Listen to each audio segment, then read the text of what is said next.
Thank you. Please be seated.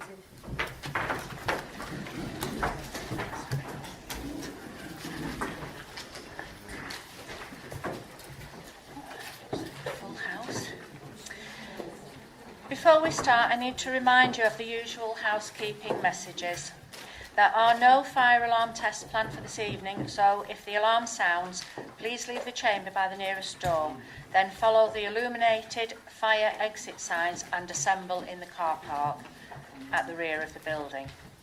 Also, would you please ensure that your phones are on silent mode?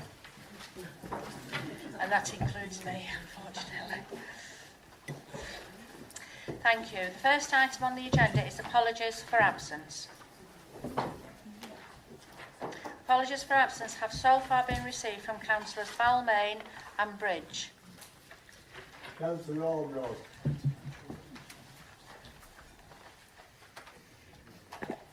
Councillor Lees.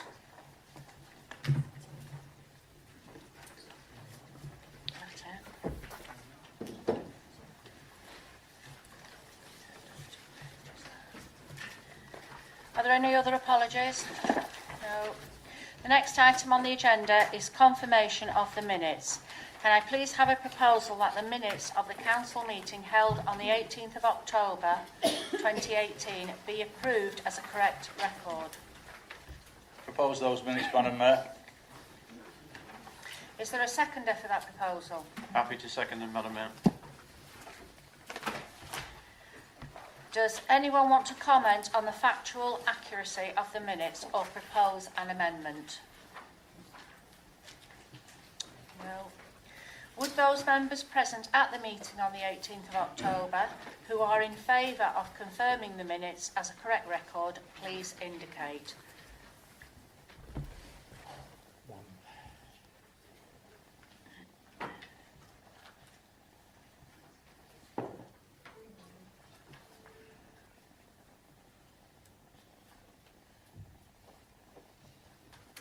One.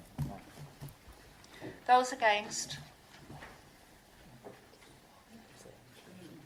6, 7, 8. Any abstentions? 2, 3, 4, 5. The minutes of the meeting held on the 18th of October are confirmed. The next item on the agenda is declarations of interest. Do any members have any interest to declare on any items included in the agenda? Councillor Moon. Thank you, Madam Mayor. I'd wish to declare a non-pecuniary interest in the notices of motion relating to universal credit, as I'm a landlord with property in the borough. Councillor Greenough. Thank you, Madam Mayor. Very similar to Councillor Moons, I wish to declare a non-pecuniary interest in the notice of motion relating to universal credit. I am a landlord with property in this borough. Thank you. Councillor Ellison. Thank you, Madam Mayor. I'd like to declare an interest in item number 13 as I work at the Department for Work and Pensions and have quite a bit of involvement with universal credit. Okay, thank you. Councillor Anderton. Thank you, Madam Mayor. I'd also like to declare an interest in item 13, the motion on universal credit. I work for the Department of Work and Pensions, and in accordance with my employer code of conduct, I won't be taking part or voting on that motion.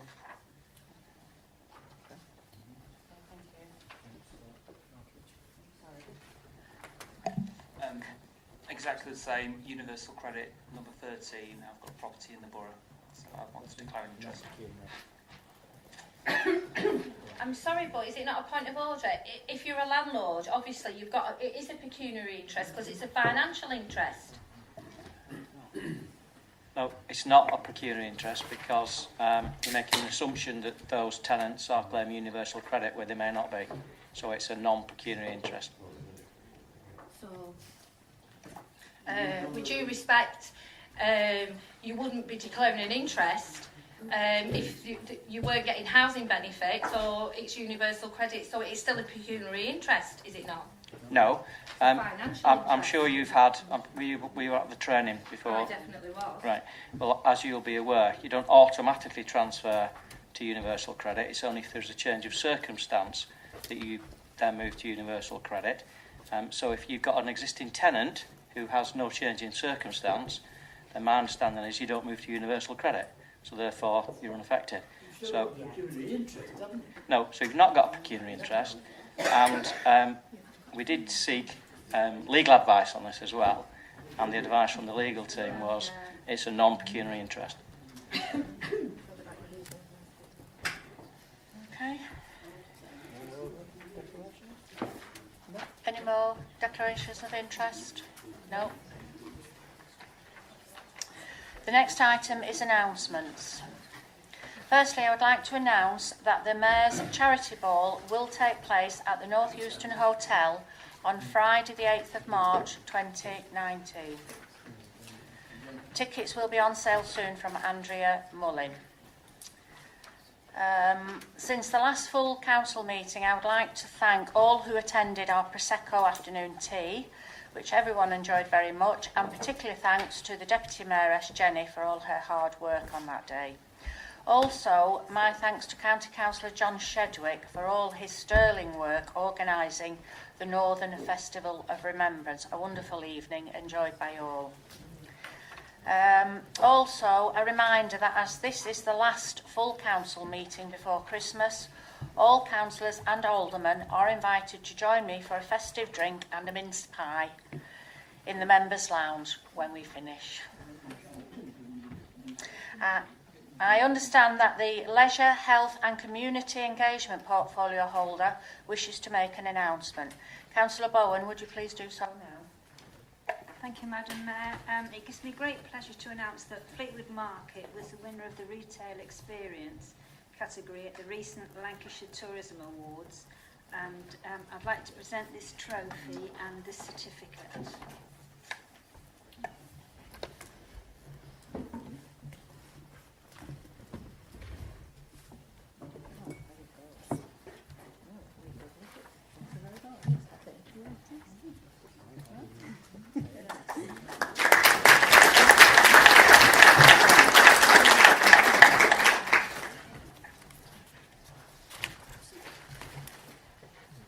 If there are no other announcements, the next item is public questions and statements.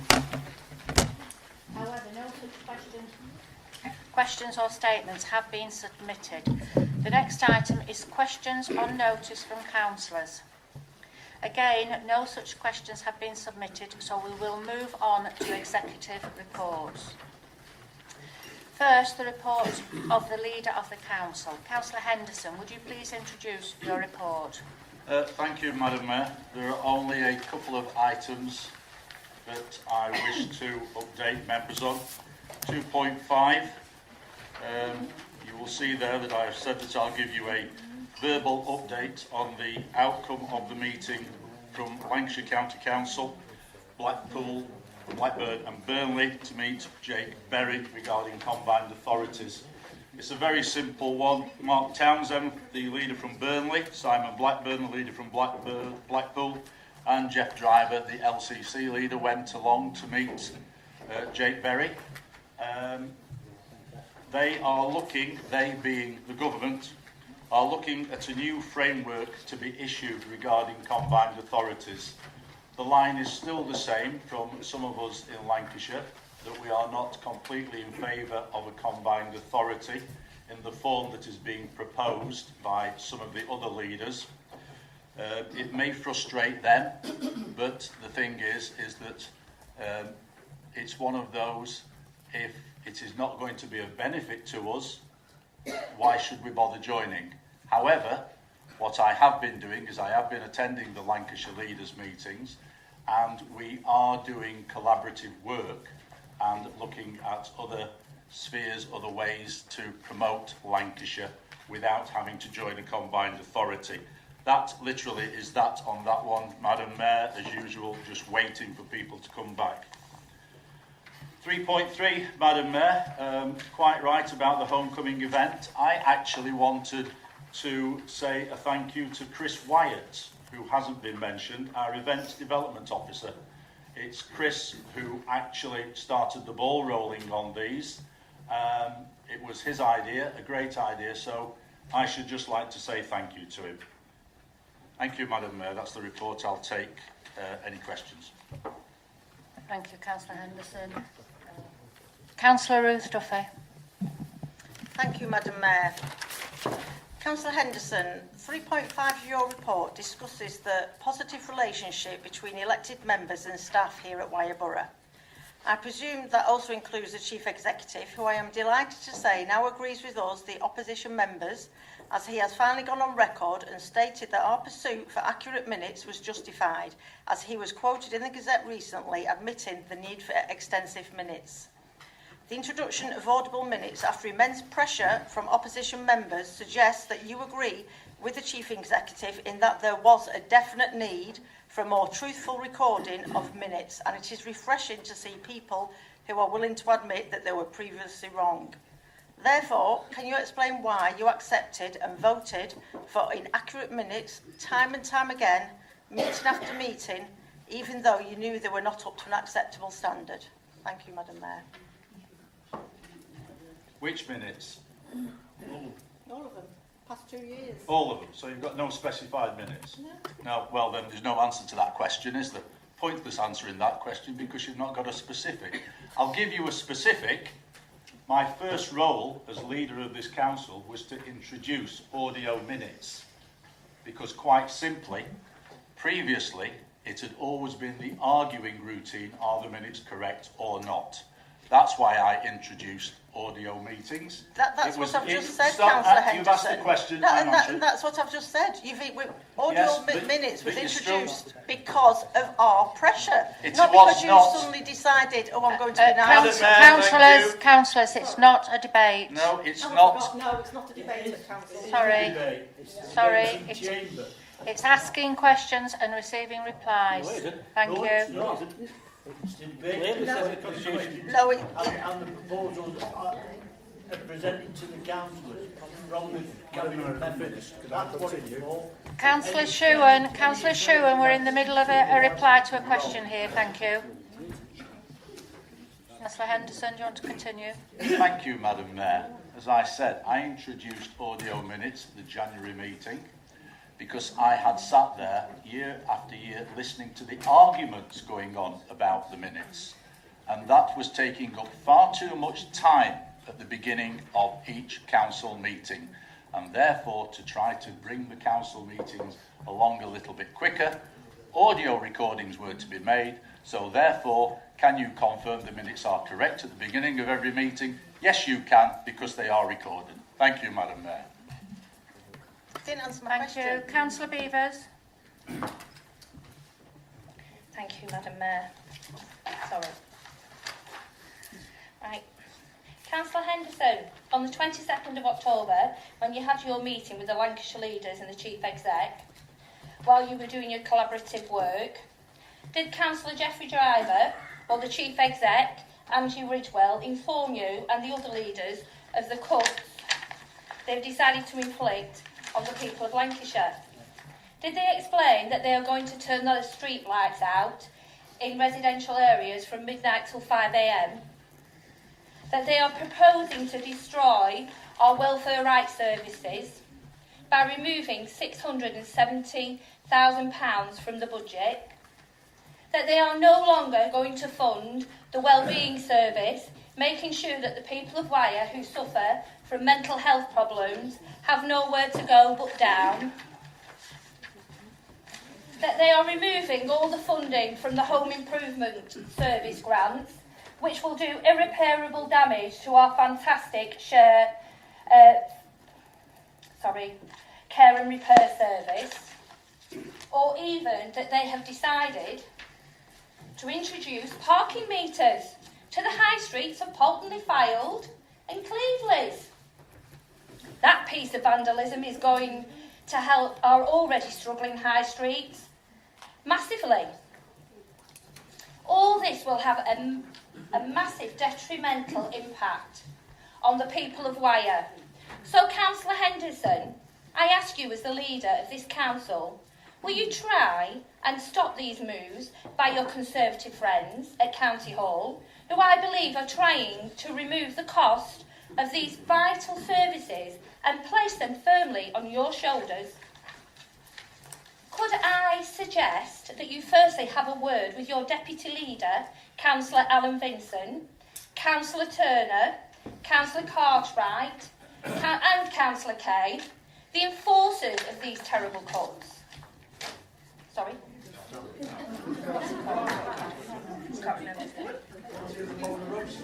Sorry?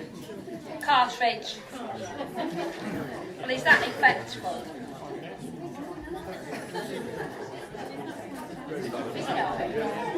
Councillor Henderson, would you please respond? Thank you, Madam Mayor. When everybody's finished chatting across. Thank you. I do apologise. Thank you very much indeed. Councillor Henderson.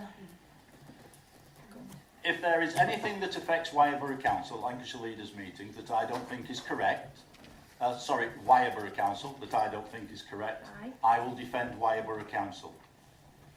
You've just made a wonderful statement that actually you should be making at Lancashire County Council officers and not here, because I have answered your question now regarding Wyre Borough, not national, not Lancashire, Wyre Borough.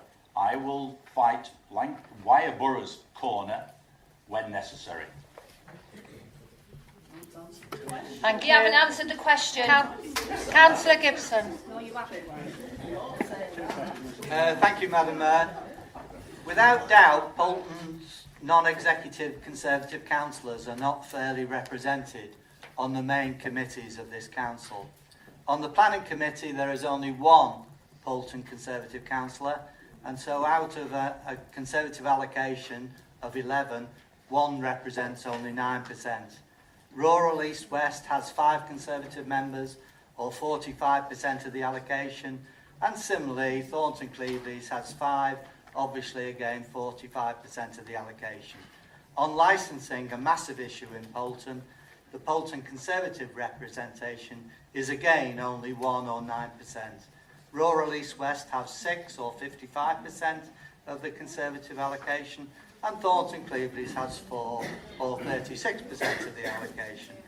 On overview and scrutiny, again, on the committee, there is one Bolton councillor, 9%. Rural East 2, 18%. Thornton Clevedley's has 8, which equates to a massive 73% of the Conservative members on the committee. This is not a criticism of the members who have been appointed to those committees by the leader. It is simply to point out the unfairness to both Bolton as a whole and its non-executive Conservative councillors. Of course, the Cabinet is overrepresented with Bolton Conservative councillors, but this gives rise to many members believing, with the one exception of Councillor Berry, the Cabinet is overloaded with the leader's Bolton clique of yes-men. Item Agenda 8 does increase the Bolton representation, and I know the leader will be delighted to present this report. However, the report was necessary because of the need to demonstrate political balance on the committees and was not the choice of the leader. Only Conservative representation are within his gift. What has the leader got against Bolton Conservative non-executive councillors? Thank you, Madam Mayor. Councillor Henderson, would you like to respond? Thank you, Madam Mayor. Well, I think Councillor Gibson realistically should answer his own question. Most of those committees that he's mentioned, he appointed the people to them. I've appointed very little people to those committees. It's him that has appointed the people to the planning committee, the licensing committee, so on and so forth. However, he's decided not to remember that, so I can't say too much more about that one.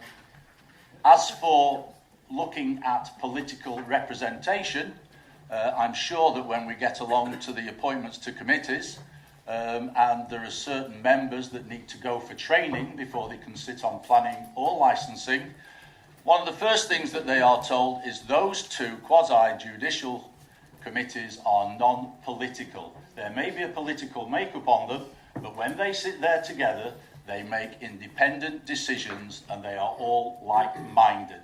bottom line is, realistically, doesn't matter where they come from, they've done the training, they look at what's in front of them, they come to an informed decision, and then they either agree to agree or agree to disagree. Thank you, Madam Mayor. Thank you. Councillor Brian Stevenson. I'm obliged to you, Madam Mayor.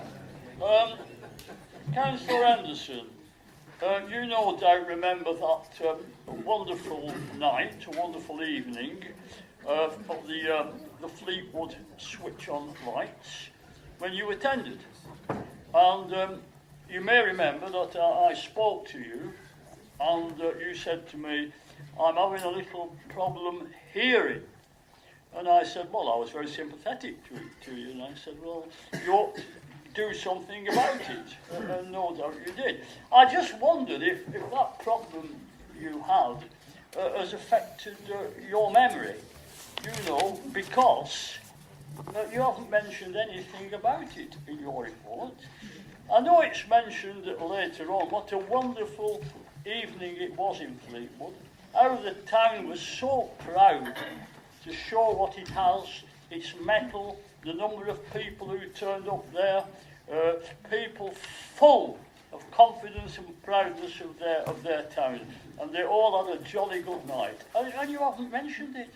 So I take it then, Councillor Henderson, that maybe that earache did cause that slip of memory. Thank you, Madam Mayor.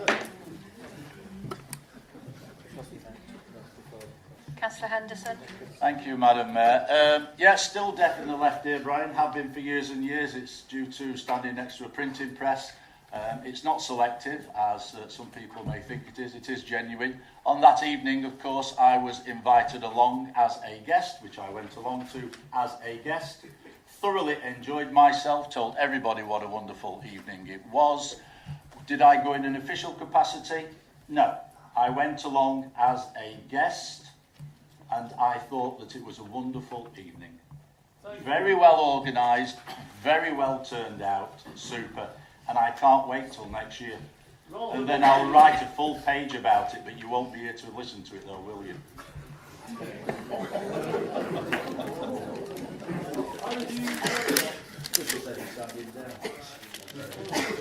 Thank you, Councillor Henderson. I'm sorry, Councillor Fail, we're out of time. Sorry we can't hear your question. That concludes the consideration of the Leader's Report. We will now move on to the report of the Resources Portfolio Holder. Thank you, Madam Councillor Mayor. Alan Vincent, would you please introduce your report? Thank you, Madam Mayor. A couple of points to make. 2.1, as members probably have realised or heard, the announcement of the grant has not been made today, so I have nothing to report. We're told that it won't now be reported until next week after some debate's finished in Parliament about something or other. I'm not sure what it is. And also, I regret to say that at 4.1, the head of service, which we had appointed, has now given back work. So I can't tell you any more about him.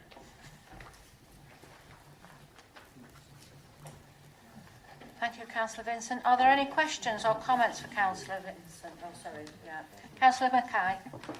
Hi, thank you, Madam Mayor. I just wanted to congratulate Claire and the rest of the finance team. When we see the savings at 5.1, it says an annual reduction of £6,000 a year and £30,000 over a 5-year period. This is at a time when councils are really struggling in every area. Claire's got an awful lot on her plate with the new legislation coming in, tighter deadlines for accounting reports. And I think it's fantastic that we've got an office, we've got a team in place that are constantly looking for savings, and we need to continue supporting them. Yeah, thanks for that, Councillor Mackay. I think it also reflects the fact that we don't have an awful lot of claims in this council, so it spreads further than the finance team because the people who work for us don't attract claims. So well done to everybody. Thank you. Councillor Fail. Thank you, Madam Mayor. With regard to the urgently required work on the stanchions at Cleveley's bus station, could Councillor Vincent please provide an update as to what action was taken to rectify the problem, along with what the costs were incurred and whether Wyre has had to pay for that work? I ask that because it's not that long ago that the bus station was revamped, so maybe that work was guaranteed. Can I also ask if Councillor Vincent believes there is an issue with the monitoring of Wyre's assets, as surely regular monitoring would have highlighted the problem much earlier, thereby reducing any repair costs? Thank you. Well, in terms of monitoring, yes, obviously we do monitor them, otherwise we wouldn't pick up the fact that it needed further work doing to it. In terms of how much it's cost and whether a claim will be made, I can't report that to you at this stage because we're looking at whether a claim can be made, and we'll come back to you later. Thank you. Councillor Gibson. Thank you, Madam Mayor. Councillor Vincent, it's not denied that Wyre Council now has balances and reserves of over £20 million, and yet the proposal within the medium-term financial plan is for an increase in council tax of 2.99% in the year 2019-20, the same as the current year.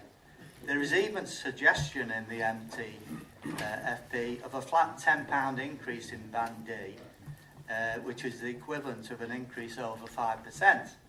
Putting aside the situation of a potential referendum, the cost of which will probably swallow up any income raised, how can this be justified?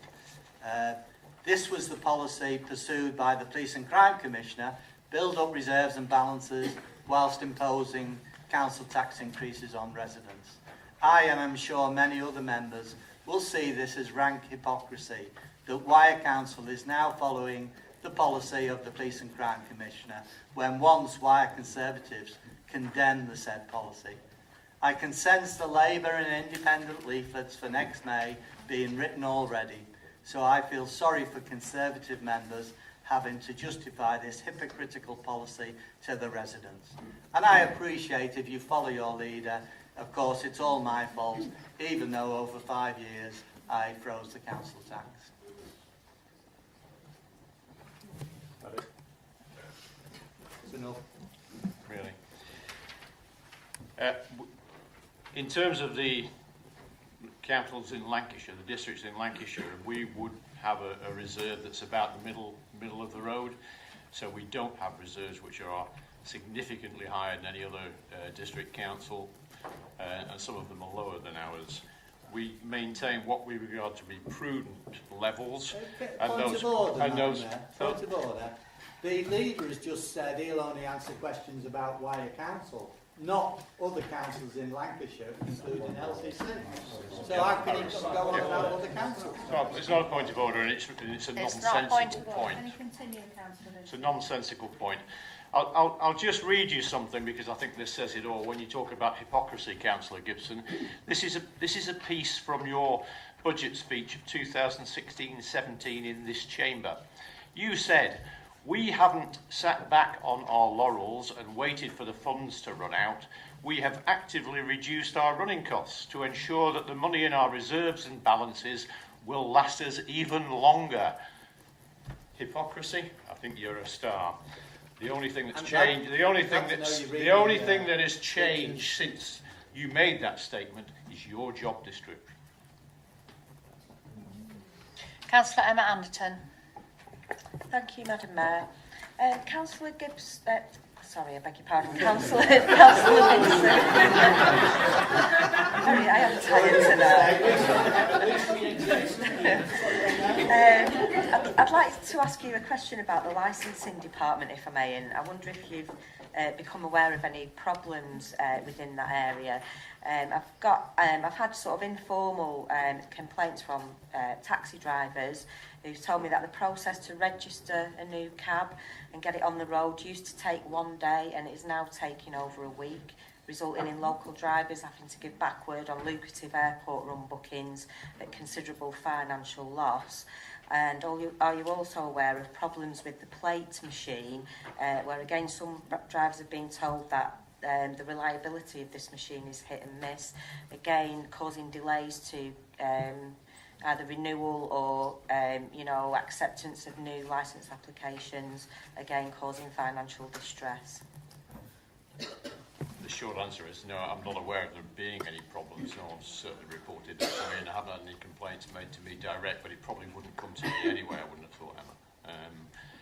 It may come to the chairman of licensing or to Roger, so it might be that he can add something to that later. Obviously, it would be a matter of concern if it was a regular thing that was going on, because people have livelihoods to maintain. So if it is happening, we'll have a look at it, I'm sure, but I'll leave Roger to explain.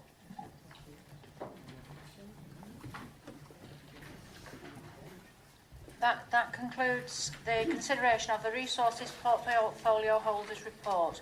We will now move on to the report of the Street Scene, Parks and Open Spaces Portfolio Holder. Councillor Henderson, in the absence of Councillor Bridge, would you please introduce the report? Thank you, Madam Mayor. All I'll say is that the report is before members, and I'll take any questions or statements.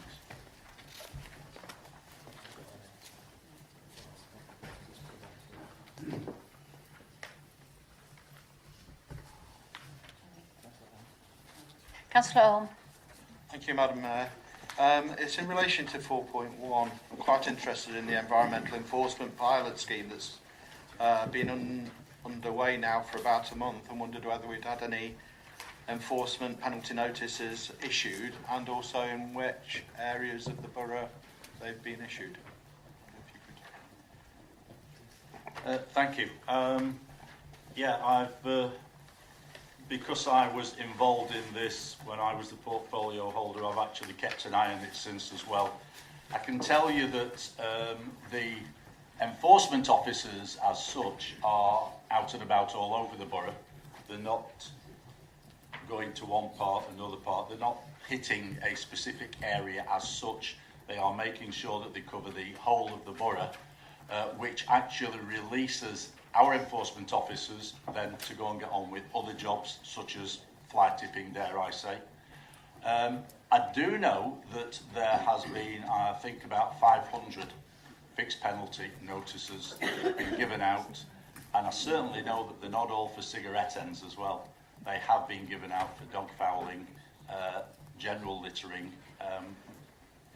It seems to be working fine. Can't say any more than that, sorry. Thank you. Councillor Vincent. Gibson, sorry. Councillor Gibson. They keep mistaking us, Alan. I don't know why that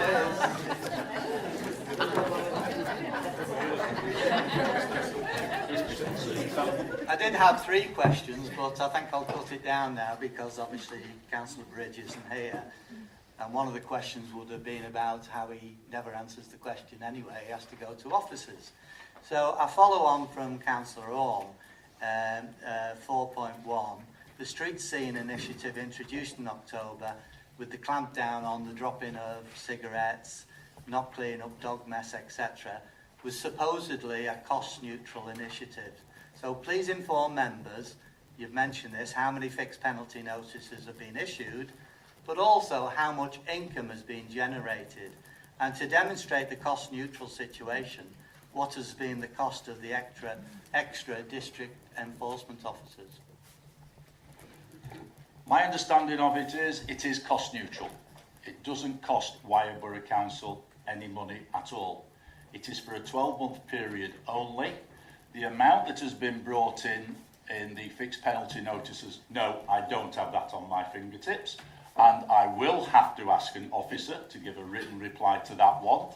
I won't ask the officer to reply in full council because they're not allowed to reply in full council unless given specific permission, of which Councillor Gibson knows that. So we'll find out. It is cost neutral. If it works, we will most likely continue with it. If it doesn't work, we will look at other alternatives. Thank you, Madam Mayor. I'm sorry it's my fault, Madam Mayor, but I don't smoke and I don't have a dog, so I'm not sure how that works. Thank you.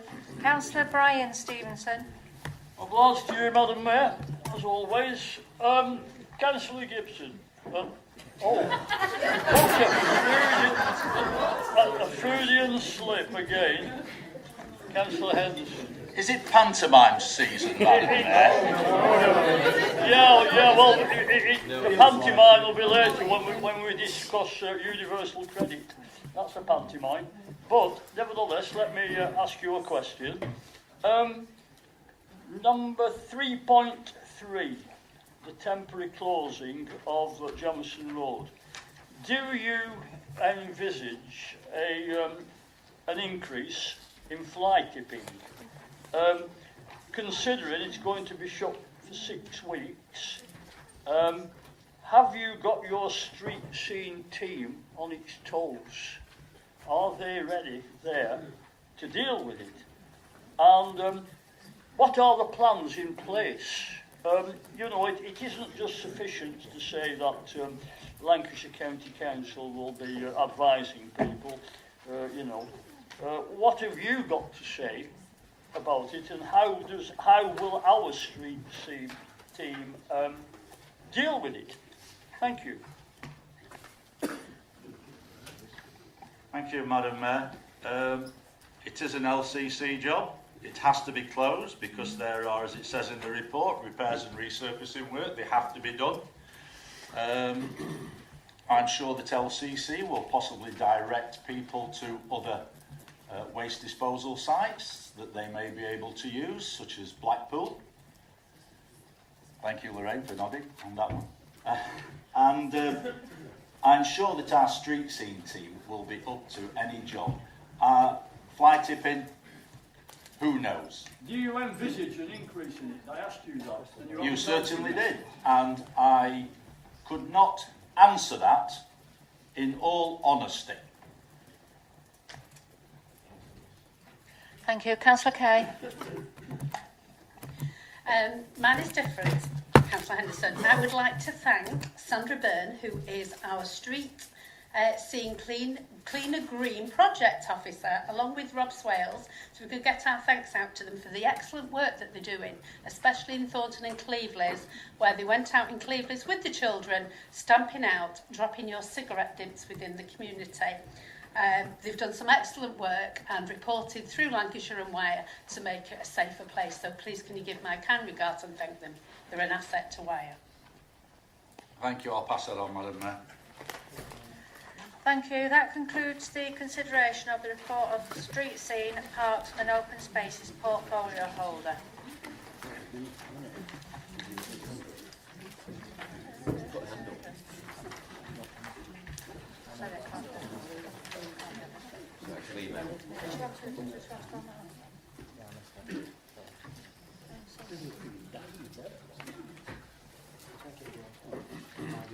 Councillor Anderton, I'm sorry you were missed there. Would you like to ask a question?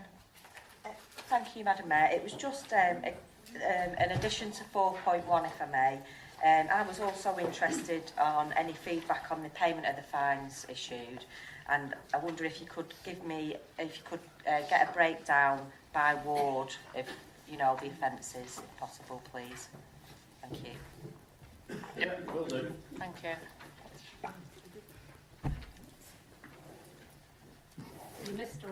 Sorry, I don't normally miss when members indicate, but if you just put your finger up like that, I might miss it. Can you just put your hand up so I can clearly see? Sorry about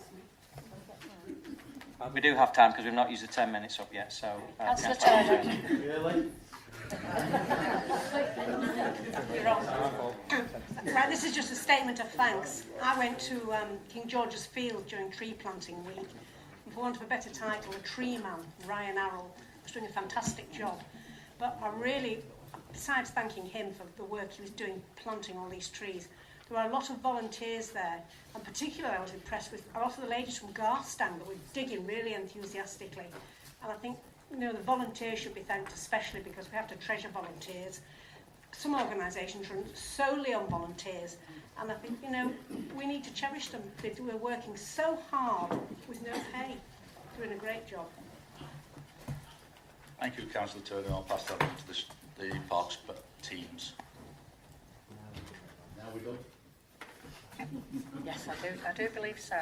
That concludes the consideration of the report Street Scene, Parks and Open Spaces portfolio holder. We will now move on to the report of the Planning and Economic Development portfolio holder. Councillor Michael Vincent, would you please introduce your report? Thank you, Madam Mayor. Tied to the report. If members wish to ask any questions, I'm happy to answer them.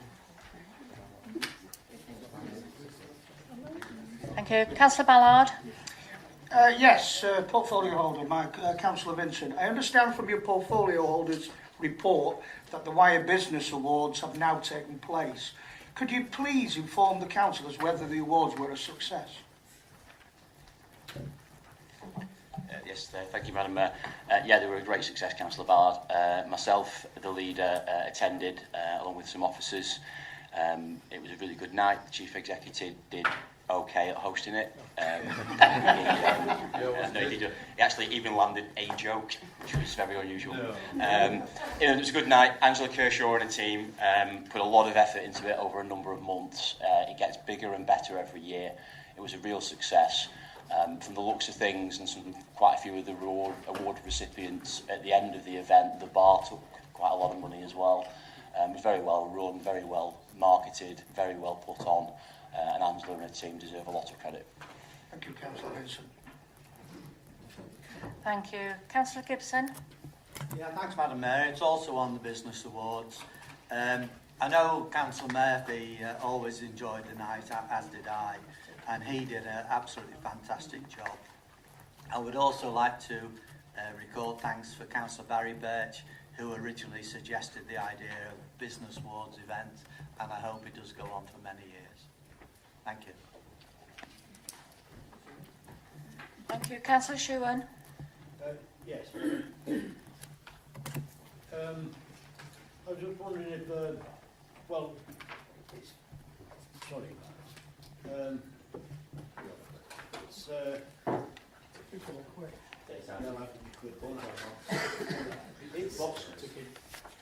it's about the community, coastal community fund, and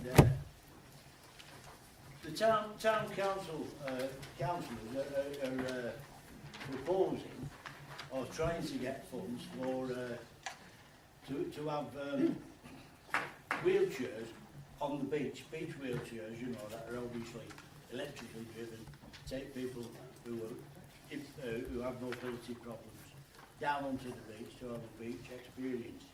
And I was just wondering if we could get access some funds from the coastal communities. I mean, it is mentioned in here for certain vehicles, but these wheelchairs are quite unique, I think, and it would actually improve visitor attraction. It would bring visitors into the town in order to experience this big experience, which I'm sorry, I'm a bit tongue-tied here. So, how is it possible for them to access some funds from the Coastal Communities Fund for this project? Thank you, Madam Mayor. I was actually at the Fleetwood Town Council meeting where this was discussed. I was invited there by Councillor Barraclough. The answer is no, we can't use these specific funds for that purpose, because you apply for the funds for a purpose, you then use them for that purpose as per the grant.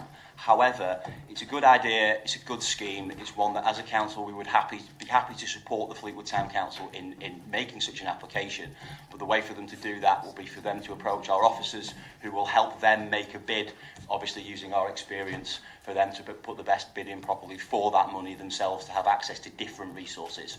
So these resources are allocated, but we're happy to support Fleetwood Town Council in making that application for some other funds. Thank you. Councillor Fail. Thank you, Madam Mayor. I don't know how many people heard David Attenborough speak at the United Nations sponsored climate talks in Poland this week, but for those who didn't, he painted a bleak picture for the future unless we take action. He said, "Right now we are facing a man-made disaster of global scale, our greatest threat in thousands of years. If we don't take action, the collapse of our civilisations and the extinction of much of the natural world is on the horizon." It's clear to me that we all need to take far more seriously the impact we have on climate change and the need to reduce emissions. The Intergovernmental Panel on Climate Change states that to keep to the 1.5 centigrade goal, governments would have to slash emissions of greenhouse gases by 45% by 2030. Wyre needs to play a role in not just achieving that, but exceeding that goal. It is therefore disappointing that the Enterprise Zone Master Plan does not include in its vision the need for renewable energy production. And it's also disappointing that there is no vision whatsoever for the reinstatement of the rail line, something that could actually help to reduce emissions. With the picture becoming bleaker by the day, it really is inadequate to claim sustainability has been considered throughout the plan as the response to Labour's consultation submission. Climate change gets 2 mentions in the whole document, though those mentions are more to do with flood protection, a consequence of climate change, rather than something that would actually help to stave off climate change. The world needs to wake up, this country needs to wake up, and the US President Donald Trump, well, it's too late for him. Climate change needs to be at the heart of Wyre's policies, and we can start by ensuring the Enterprise Zone Master Plan takes climate change seriously and doesn't actually make the situation worse. Can I ask Councillor Vincent if he thinks the Master Plan adequately considers climate change, and if not, what he intends to do to ensure the Master Plan reflects the reality of the man-made disaster David Attenborough says we face? Thank you, Madam Mayor. If members want a good read, I would suggest that you look at the Twitter account of Piers Corbyn, who is the brother of Jeremy, who is the biggest climate change denier you will ever come across. So bearing in mind the Corbyn family policies, it's got more to do with it than bloody Donald Trump. His policies for where he will take this country with regards to climate change, I would have real concerns about that. Okay. It's also very disappointing that Councillor Fail didn't bother when he was in Cabinet to make that point before we passed it. No, it's not a point of order, Councillor Fail. It's a point of clarification. It's not a point of clarification, Councillor Fail, for you to just state that you disagree with me. I don't care what you've got to say. Madam Mayor, I'm not talking to Councillor Vincent, I'm talking to Madam Mayor. The point of clarification is I did mention this at Cabinet. So you can't claim I didn't make this point. Excuse me, I can claim you, Councillor Fail, because Councillor Fail's only statement at Cabinet was to say that his feelings were hurt because in response to, on the section of the report that says, do we need to change the master plan, it said not applicable. That is the only point that you made about the master plan, and you can't try and deny it to anybody, because that's a fact.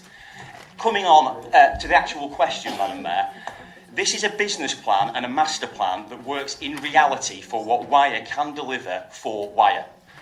It is absolutely beyond our control to do anything about the national and worldwide goals for climate change. Climate change and the environment is a consideration in what we do. However, the enterprise zone, by its very definition, is there for manufacturing. It is clear that that is going to have an effect on the carbon emissions that Wyre produces. The best thing that Wyre can do is support the enterprise zone, support business, support growth, support jobs, all the things that Labour claim they're interested in but clearly aren't, and then actually deal with the carbon things separately to the enterprise zone. And as for the railway, you will note, Councillor Fell, from the report that it states that the railway is acknowledged. However, the railway and the enterprise zone are separate issues. Councillor Greenough. Councillor Vincent, I note from paragraph 3 of your report that the Hill House Enterprise Zone Master Plan was to be considered by Cabinet. Could you inform the Council as to whether the Master Plan has now been considered, and if so, whether it was approved by Cabinet? Thank you, Madam Mayor. I think I've just alluded to this. Yes, the Master Plan was passed unanimously at Cabinet.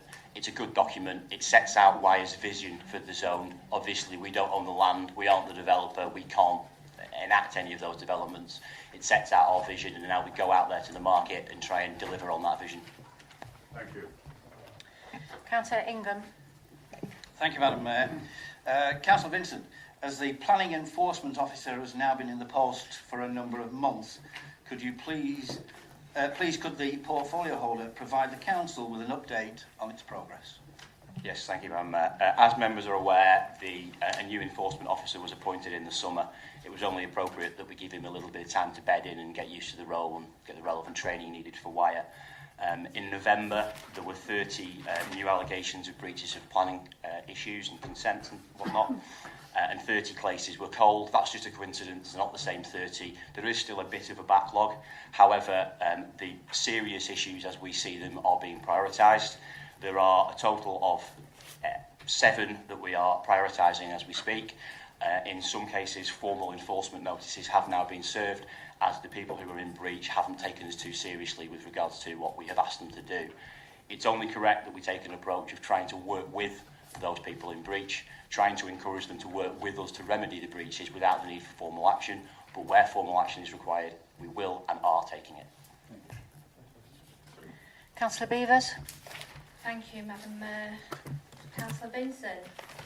Can I ask you how you're going to combat your dad's plans to introduce parking meters in our high streets in Wyre, and how you plan to mitigate the effects on our small business owners and retailers in our town centres? Thank you, Madam Mayor. I wasn't aware they were my dad's plans. He certainly hasn't discussed them with me. We will take any threat to small business, if you see it as a threat, seriously. In the event, I should probably declare an interest in that I'm a small business owner in Cleveland, and car parking charges will affect my business. However, I and other small business owners will do what we need to do to mitigate them, as this council will do whatever it can with its parking and parking options to ensure that we offer the best possible availability to the residents of Wyre. We do that now, and we will continue to do so regardless of the situation with on-street parking. Thank you. Councillor Atkins. Thank you, Madam Mayor. Just going back to the enforcement officer, I'd just like to say that after a week, I let him have a week to get his feet under the desk, and I rang him regarding a problem we've had on Lancaster Road for about 4 years, with 4 properties just sitting there, nothing happening.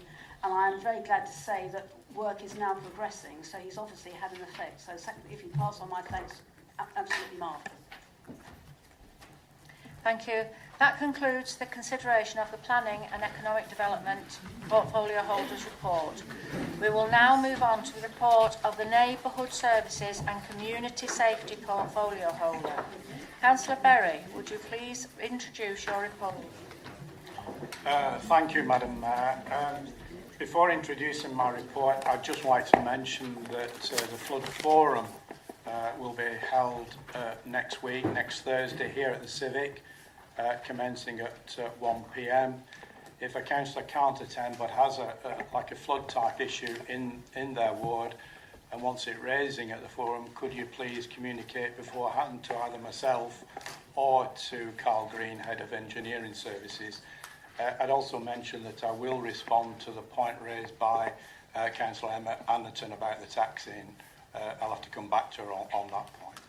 Other than that, Madam Mayor, my report is before colleagues, and I'll do my best to answer any points raised by them.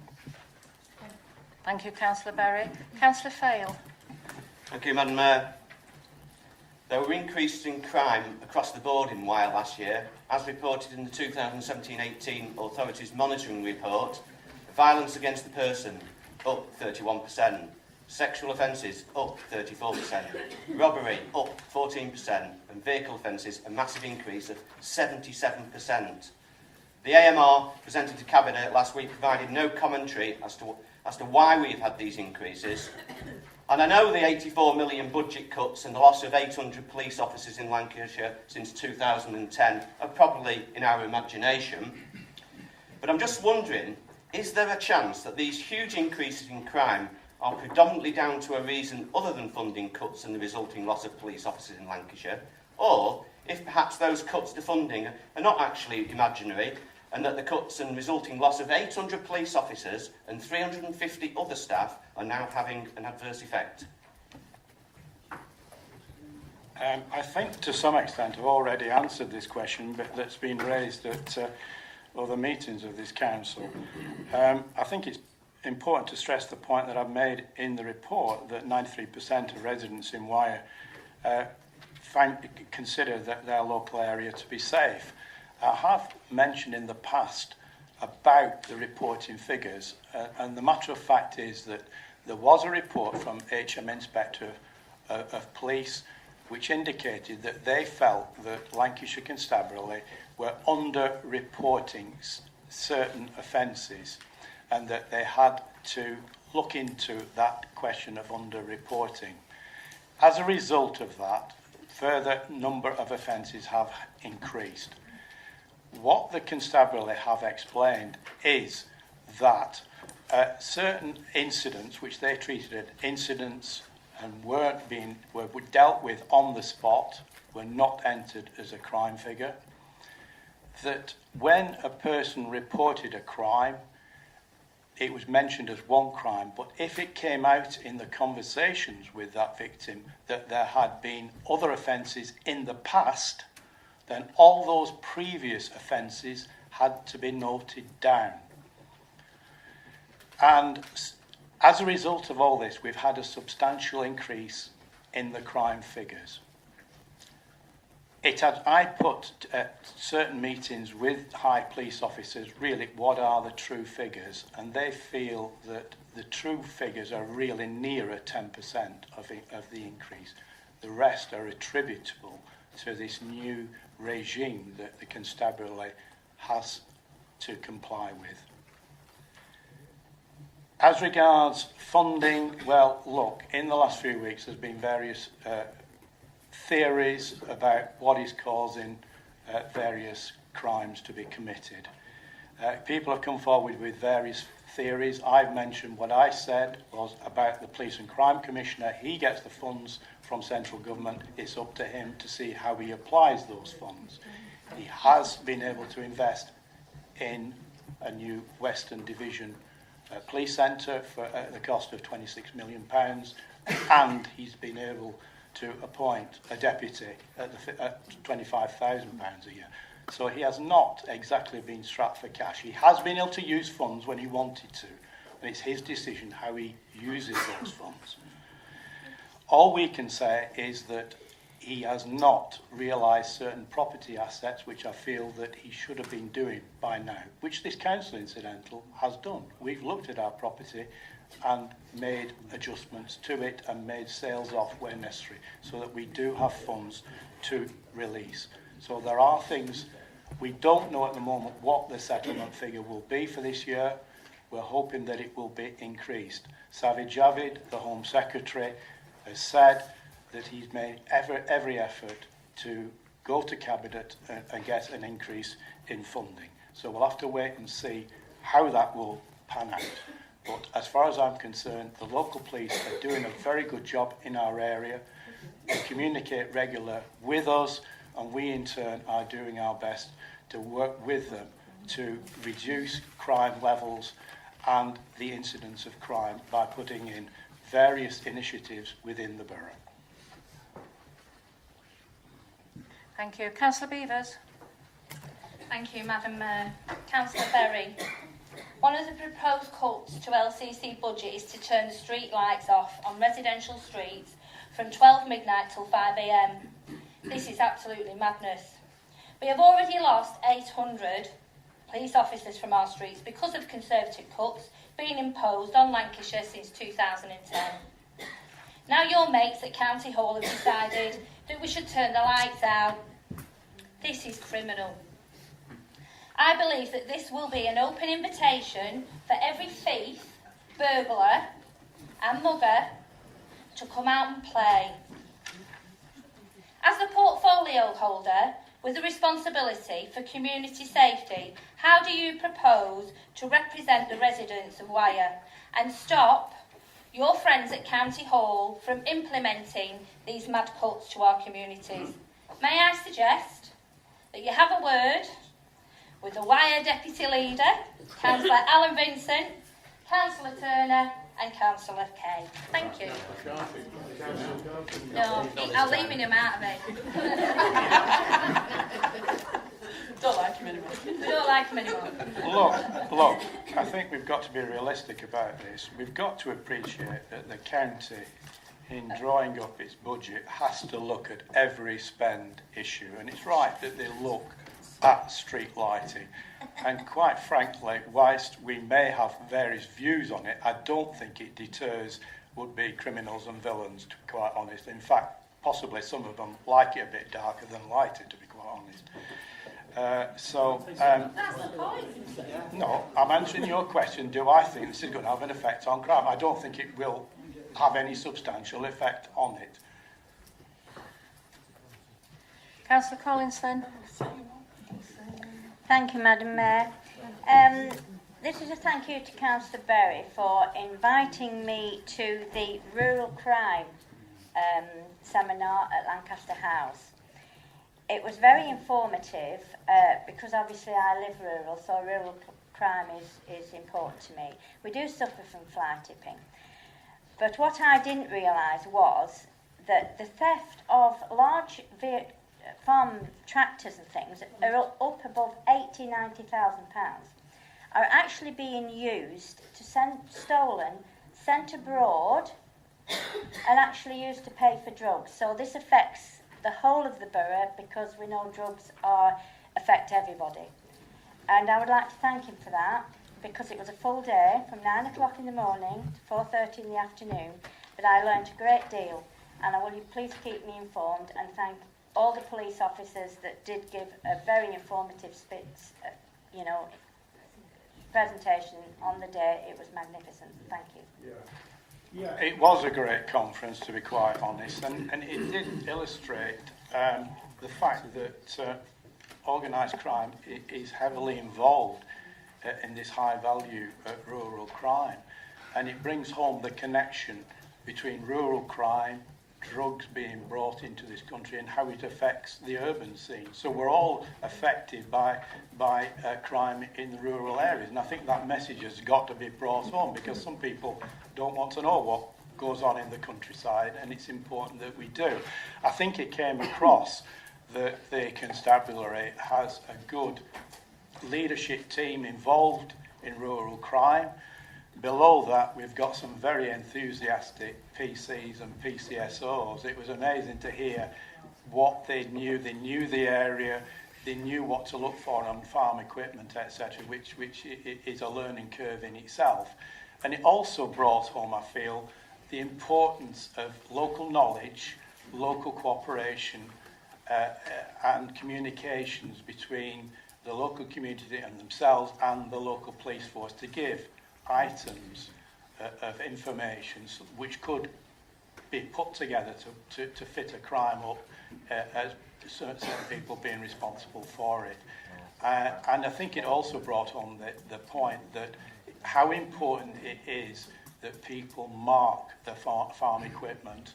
I think that a lot of self-help could be used not only in the rural areas but in our own areas to mark our possessions so that if it is stolen it might be traced and it might help to get the conviction of those responsible for theft. But it was a great conference. Thank you. I'm sorry that we're out of time now. Councillor Stevenson, Lady Atkins and Councillor Hodgson and Fail. Sorry, no time for your questions, unfortunately.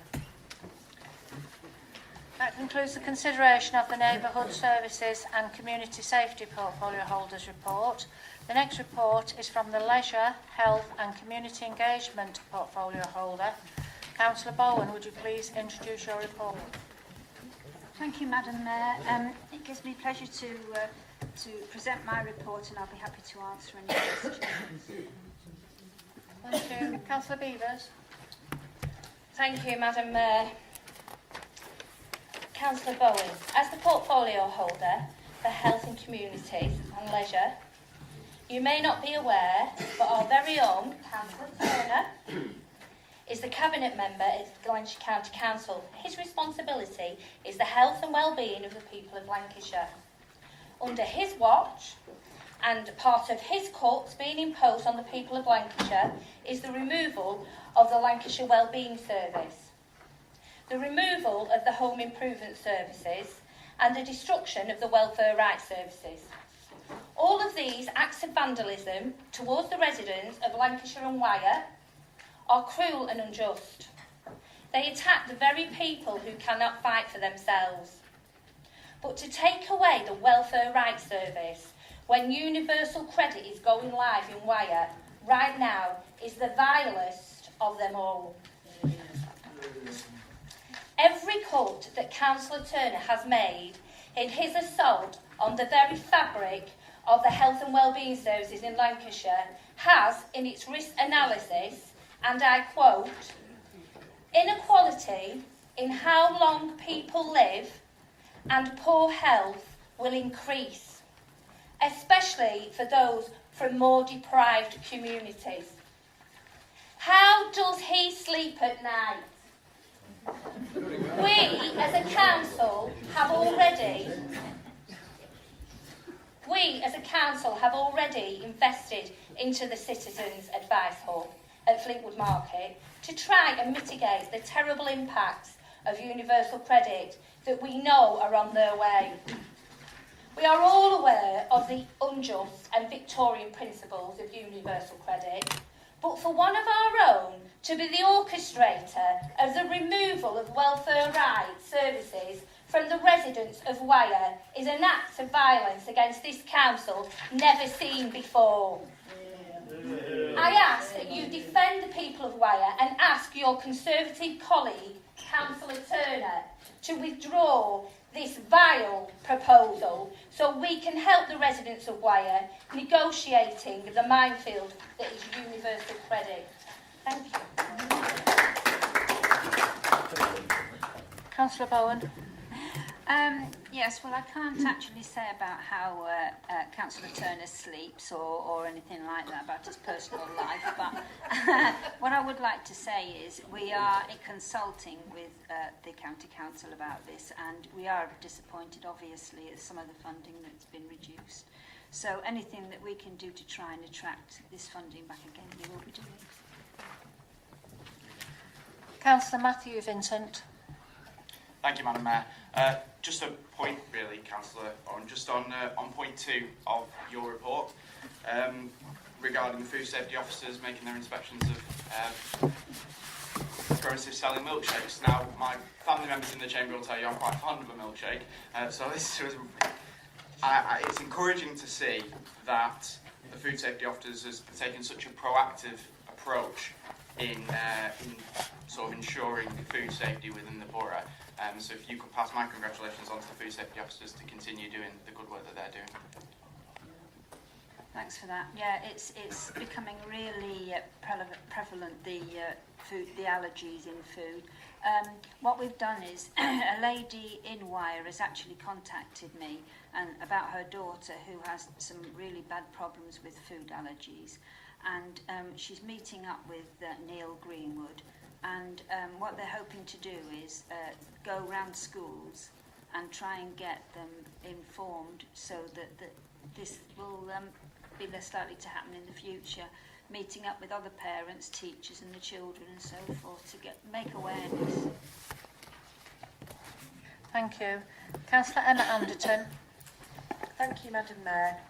Councillor Bowen, I'd like to ask you a general question on health. I'm extremely concerned about the latest radon readings released by Public Health England for the area around Little Plumpton. The readings were 49 becquerels per metre cubed. A previous Public Health England report released in 2007 demonstrated that the coastal areas from Fleetwood to Birkenhead and inland regions covering Wyre, Blackpool, Fylde, South Ribble, West Lancashire and Sefton boroughs contained no radon affected areas.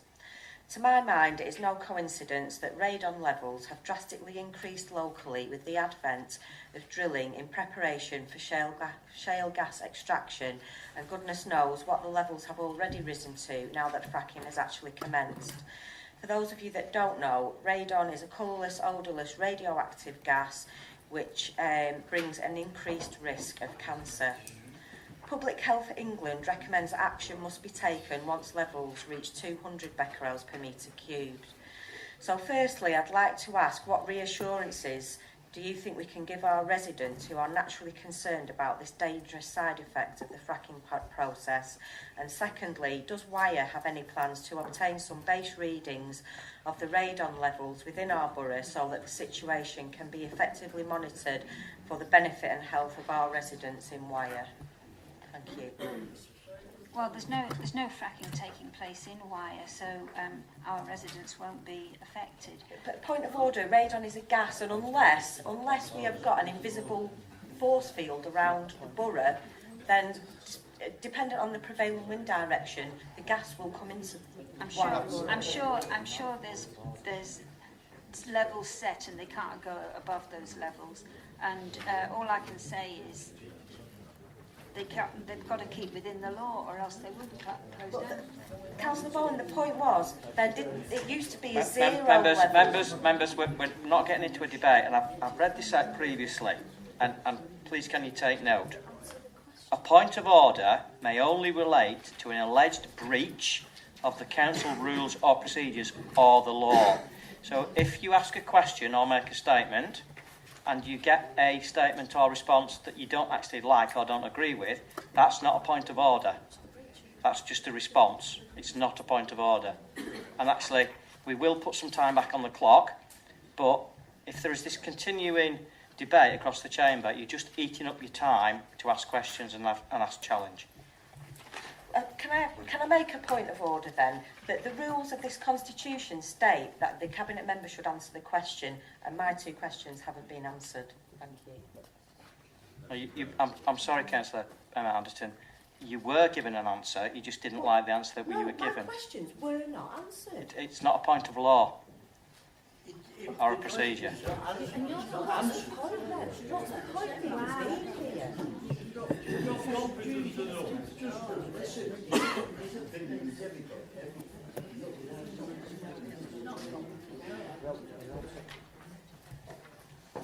And just to bring some more clarification to this matter, and I would urge members to read the Constitution, questions, comments or statements must be directly related to the responsibility of the portfolio holder. They must be directly responsible for... Yes, but the portfolio holder, Councillor Bowen, is not responsible for fracking. No, and the gas that comes from it. You need to direct questions and statements to what members have their responsibilities for as defined in the Constitution.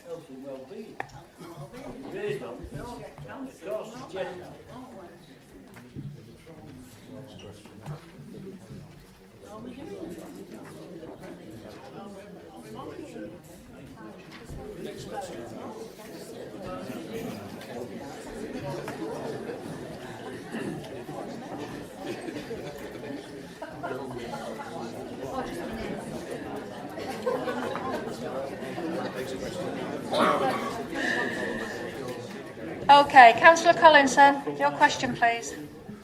Thank you, Madam Mayor. This is 3.3 and 3.4. It was an absolutely delightful evening, if you can put it in those words, for the Festival of Remembrance. I think because it was 100 years, it brought it home to a lot of people, and it was absolutely amazing evening. And we attended, my husband and I, to keep the home fires burning at the Marine Hall, and it was an absolutely brilliant night. And the staff was great. I mean, the bar was open, so we had a nice tiffle.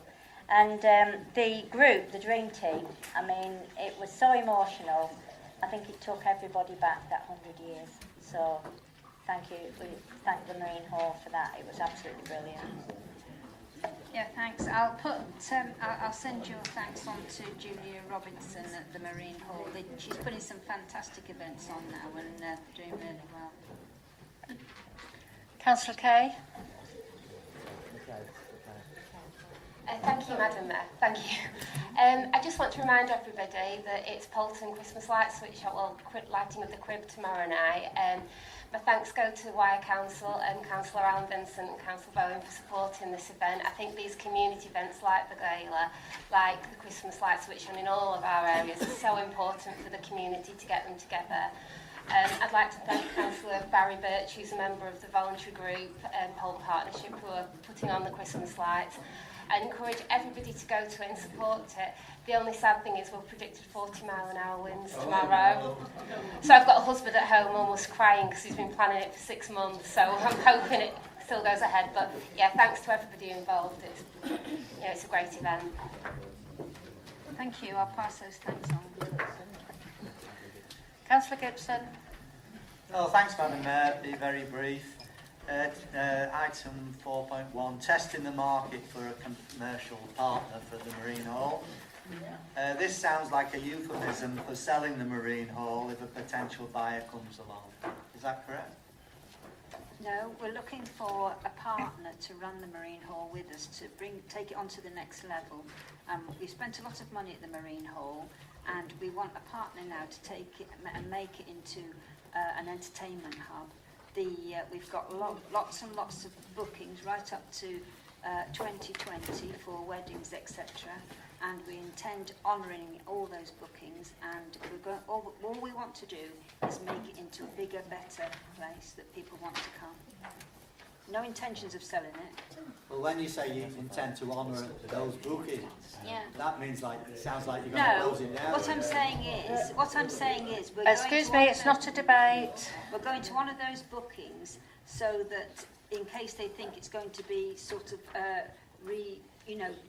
knocked about inside and to renovate it. No, it's not. It's going to be it's going to be there for the weddings or whatever's been booked. We'll make sure everything is okay.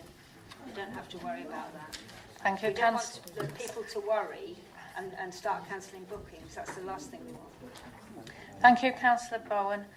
Councillor Fail.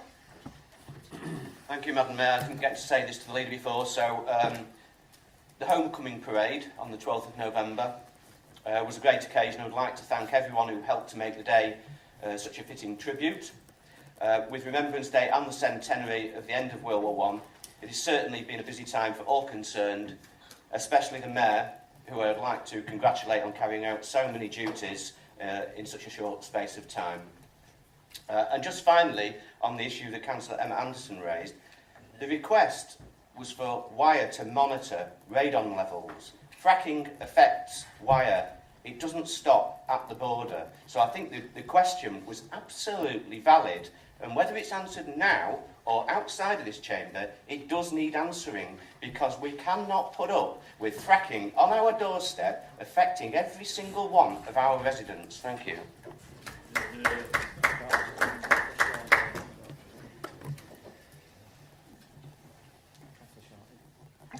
Councillor Sean Turner. Thank you, Madam Mayor. Councillor Bowen, if I could just clarify a couple of things and then ask a quick question. Just to clarify, other than was said, the welfare rights service isn't going completely. Unfortunately, we're having to cut the lower level advice, but we're looking to work with yourself, so I want to assure you that we will be working with Wyre Council to mitigate that and work with the CABs and do things differently, which Labour don't do.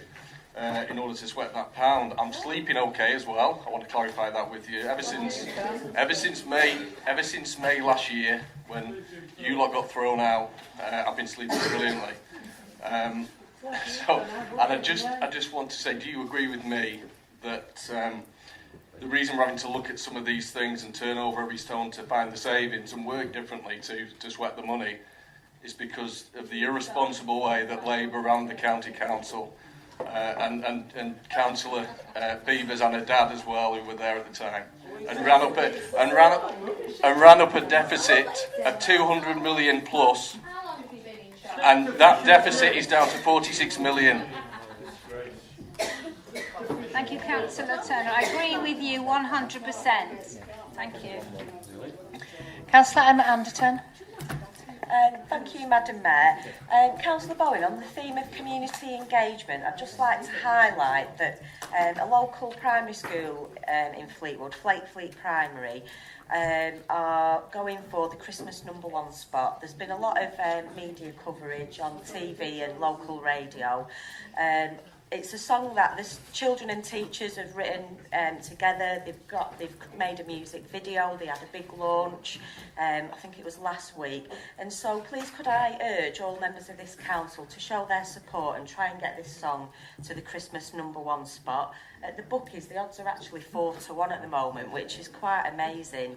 And it's available to buy for only 59p, which, you know, I think all of us could afford to do. You can get it on Amazon, iTunes, and the usual sort of download internet. Yeah, and have I mentioned it? All profits go to the Alzheimer's Society, so it's all in a really good cause. And I do hope that everybody can support their efforts. Thank you. Okay, thanks for that plug. Thank you. That concludes the consideration of the Leisure, Health and Community Engagement Portfolio Holders Report, which is the last executive reports this evening. Now is the opportunity for members of the Cabinet to make comments or to ask questions of the reports of their colleagues. Do any Cabinet members wish to do so? Councillor Alan Vincent. Thank you, Madam Mayor. Just an update for members, really. You will probably have seen something in the press, or I hope you did, in the last couple of weeks about a case in which business rates were challenged on ATM machines in other business premises. So in other words, the ATM machines at Morrison's or Asda in Fleetwood, etc., were all rated separately. That was challenged, and the Court of Appeal, I think, decided that that was the wrong thing to do, and they basically said that the ATM machine should be rated within the building itself. So in other words, it was part of Morrison's, part of Asda or whatever. That clearly, if it's not appealed, and it may well be appealed, it will have an impact. In the current year, the impact on Wyre will be 123,150, which I have to say amazed me for ATM machines, but that's what it is. And the rebate over the previous years that we would have to refund would be £457,331. This is the second time there's been a rating issue. A couple of years ago, a service station at Forton, again, had its rates cut, and we suffered a loss then of about 597,000. So it just goes to show how prudent we are to keep decent reserves, and how a stupid council who kept reserves at a low figure would find itself in desperate trouble if these sort of incidents came along. Fortunately, I know Councillor Gibson agreed with me in 16-17, and I'm sure he does now, that it's quite right that council should keep a reasonable level of prudent balances to make sure that these contingencies don't affect frontline services for residents. But proper point of order, Madam Mayor. This section, this section was supposed to be about a cabinet member commenting or asking another cabinet member a question. That clearly didn't happen here. Or was Councillor Vincent talking to himself? He often did that when I was in as well. But, well, I got more sense than talking to you, Peter, that's for sure. That's a point of order. Councillor Gibson, it does, did say to make comment or to ask questions on the report, so that's what he did, so that was in order. Thank you, Madam Mayor. Thank you, Madam Mayor. Very good. I agree. That concludes the consideration of the executive report. The next item on the agenda is a report on appointments to committees, which is on page 27 of the agenda. Councillor Henderson, would you please introduce the report and propose the recommendations? Thank you, Madam Mayor. I would propose the recommendations 3.1 to 3.6. I have nothing to add. Is there a seconder for the proposal? Yes, Madam Mayor, I'll second that. Before we consider the report, Councillor Fail, would you please state the name of the Labour councillor to be removed from the Audit Committee for the remainder of the 2018/19 municipal year as referred to in recommendation 3.4? I did have some comments to make, Madam Mayor. Can I make the comments before? No, after. Okay, well, the person coming off the Audit Committee will be Councillor Brian Stevenson.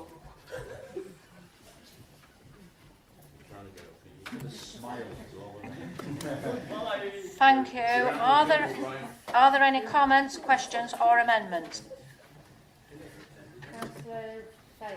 Thank you, Madam Mayor. Last time this came up, I know some on the other side of the chamber had a problem understanding the issue of rounding percentages from the outset of a series of calculations. It's true. Well, you probably need it. Thankfully, this time that particularly doesn't arise for you. If you recall, last time the Conservative group chose to over-allocate committee places to itself, and this time the proposal before you is for the Conservative group to be over-allocated again. You see, 22% of 80 committee places is actually 17.6, not 17, and 72% of 80 is actually 57.6, not 58. Yet it has been determined that the Conservative group should get the extra committee place rather than Labour. On this occasion, we won't kick up a fuss as it affects just one meeting. We will approve this report, but going forward, we trust the way in which committee places are calculated and allocated will be formalised. So can I ask that when the Constitution is fully reviewed, it is formalised at that point so that it is fair to all councillors and groups. Thank you.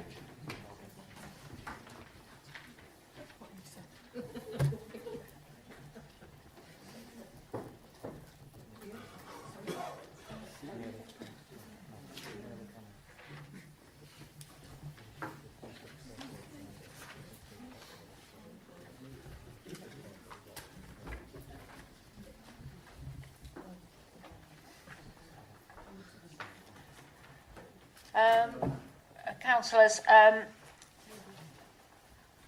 regarding something that was said earlier, could I just ask you to just remember to be respectful to each other and to watch what you're saying, please? Okay.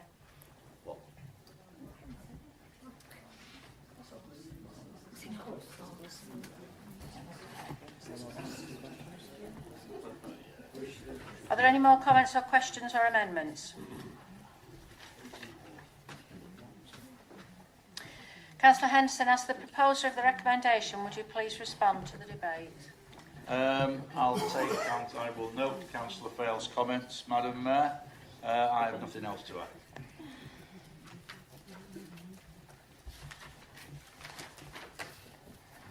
That concludes the debate. Would members please vote now on the recommendation? Those in favour, please show.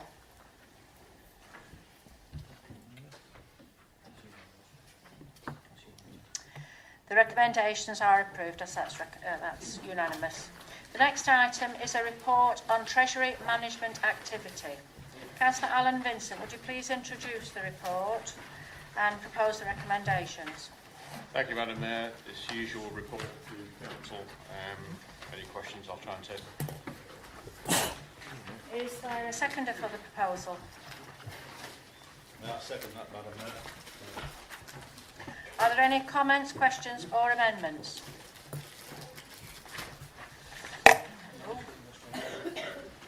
Okay. Would members please vote now on the recommendation? Those in favour, please show.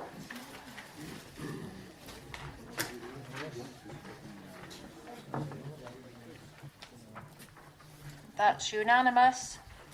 The recommendations are approved.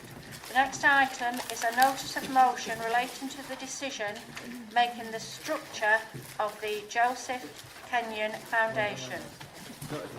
Councillor Alan Vincent, would you please introduce the report and propose the recommendations? Thank you, Madam Mayor. This is what, as it reads in the booklet, basically some funds were made available to us for the maintenance of an open space in Thornton at Stanner.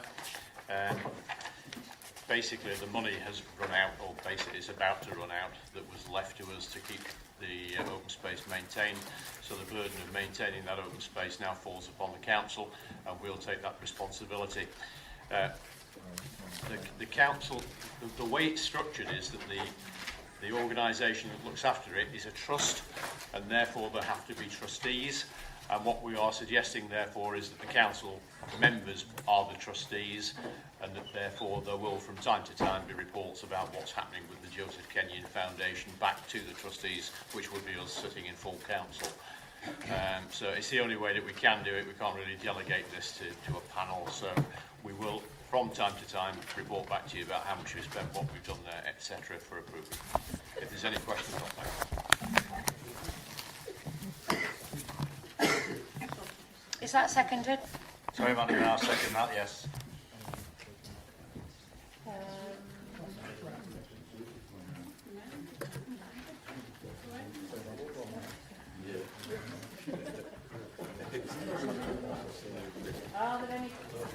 Sorry, lost my place there. Are there any comments, questions or amendments? Matthew Vincent. Thank you, Madam Mayor. Councillor Vincent, as you can appreciate, residents in my ward have particular interest in this matter. Can I and the residents of Stanner Ward please be assured that there are no plans to use the legacy land for any purpose other than as open space, and further that there are no plans to sell off the site, please?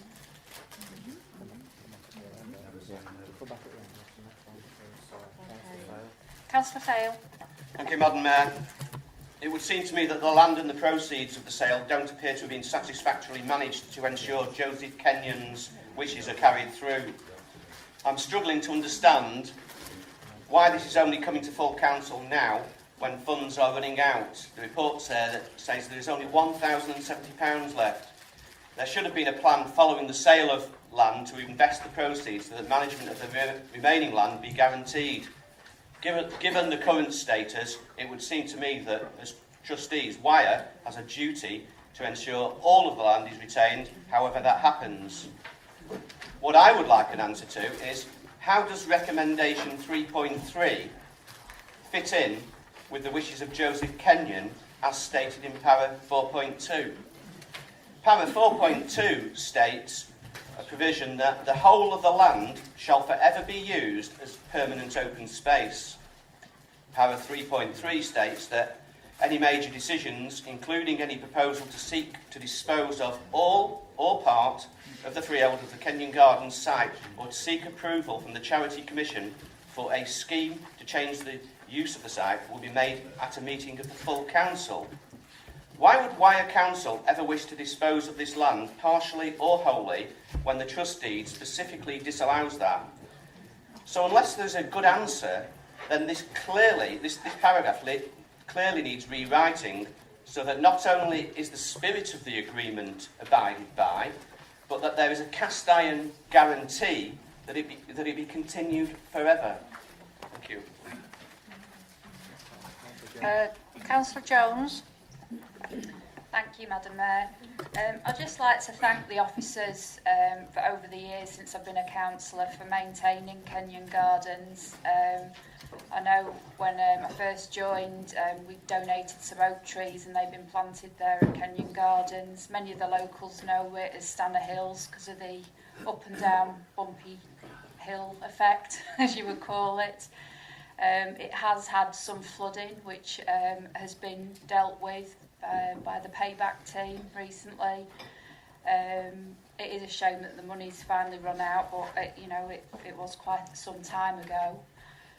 It is very well used by the local school children and the people in the area, and it's just a lovely little piece of land. And I know that there is the remaining land around the back of the school, but the bit in front of the school is very well used by all the local residents.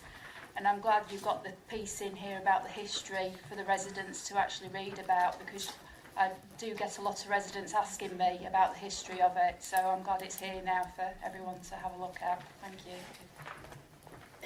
Thank you. Councillor Evelyn Stevenson. I'd just like to ask, do we know how much it actually costs a year to maintain this, seeing that they actually do get 650 per annum from grazing rights, and it's not a huge amount of land, so surely we should be able to look after it in the memory of Mr Kenyon and for the future thought leaders. Are there any more questions or comments? No. Councillor Vincent, as the proposer of the recommendation, would you please respond to the debate? Thank you, Madam Mayor. I'll take them in reverse order. If you look at the finance section, which that's the money, it says that it'll be about £3,000 a year, the overall running costs, so that's what we'll have to find. Obviously, that'll go up over the years, I would imagine. We do get that offset a little bit from some land that's rented out to a local farmer for pasture land. So that's the financial situation. Going to Councillor Fale, I'm a little surprised by the question, Councillor Fale, because basically at 4.3 I thought that made it fairly obvious that the land does need protection and can in fact be sold off, because the piece of land that Stanner School was built in is quite clearly stated to have been sold off. So we have to put in a mechanism that gives the best possible protection against that happening. And in our view, and in my view, this is the best way to make that decision be taken by this council. This council would then have a lot more hoops to go through, even if it did decide to sell it off, because there is a covenant there and you have to overcome that covenant. But it is not impossible to have a covenant removed. So it could be that that covenant could be challenged and removed at some later stage. And clearly, in relation to the building of Stanner School, that did happen. And Stanner School was built on part of the site. So this is the best way to do it, to protect the site. This is the best way to have a public debate if that site ever came under any sort of threat. And I'm sure you would agree with that, given your standard bearer of democracy, as you've shown over the years. So I think that's the best way we can deal with it. If I then go back to Councillor Matthew Vincent's first question, we have no plans whatsoever to sell it off, and obviously it's unfortunate that the money did run out, but we have managed it pretty well, I think. Don't forget, this goes back to 1930, and quite often in these sort of trust situations, people leave what they think is a fantastic amount of money to maintain something, and then as inflation eats into it, you find that you don't have that cash available. So what we're saying is we'll pick that up. We've been picking up part of it for a while anyway, but we'll have to pick all of it up in future because in the last 80 odd years it's basically run out now, or it's about to run out. But we want to protect this asset for the benefit of the residents of Stanner and Thornton Clevis, and this is just the best way to do it.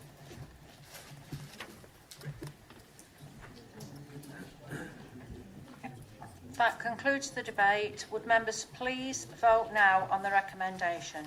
Those in favour, please show.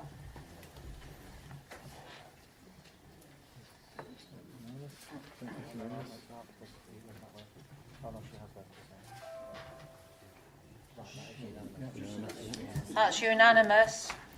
The recommendations are approved. Next, we need to deal with two notices of motion relating to the calendar of council meetings. Each motion will need to be debated separately. The first motion has been submitted by councillors Fale, Beavers, Rayner and B. Stevenson and is set out in full under item 11 on the agenda. Councillor Fale, would you please propose the motion? You have a maximum of 5 minutes to do so. Thank you, Madam Mayor. There were several problems with the proposals the Labour Group were informed of on the 29th of October. The proposals were completely unacceptable. Councillors were to be excluded from having any input into how often those councillors met. And apparently the proposals were for information, with a report detailing the dates of all council meetings to be taken to this December full council meeting for noting. The changes would have resulted in there being only 6 instead of 9 full council meetings, with only 4 where cabinet members could be questioned by other councillors. So I hope you agree that that could not be allowed to go unchallenged. I am pleased the action taken has resulted in a near U-turn. I emphasise the words near U-turn because there are still issues that remain. The current report provides no justification for the changes, with little in the way of any impact analysis, just a decision. Councillors should have been given the opportunity to scrutinise not only the proposals, but also a report containing a thorough impact analysis. That the calendar of meetings report is being presented is being presented to full council for noting rather than voting on is ludicrous. Paragraph 2 of the Council Procedure Rules in Part 4.01 of the Constitution is unhelpfully vague and does not satisfactorily define responsibilities, but surely common sense would suggest determining when councillors meet should be a council responsibility. Sadly, councillors have not been allowed to scrutinise either the proposals or the impact, and as it stands, won't get to self-determine how often they meet. As a way out of this totally unsatisfactory situation, the extraordinary meeting was cancelled, and the new motion put before you as a reasonable resolution. The requested change to paragraph 11.3 of the Council Procedure Rules in Part 4.01 would provide an additional 5 minutes of questioning of Cabinet members, which would help to balance out the loss of one full council meeting a year. And to ensure requests for changes to the frequency of meetings are handled better in future, a suitably amended paragraph 2 of the Council Procedure Rules in Part 4.01 would better define responsibilities and clarify that the frequency of meetings and the basic content of meetings is an elected member responsibility.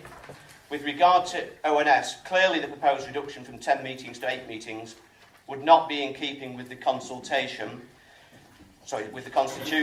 which states that ordinary meetings of the Overview and Scrutiny Committee will be programmed to take place at approximately monthly intervals. As such, the changes cannot legitimately go ahead.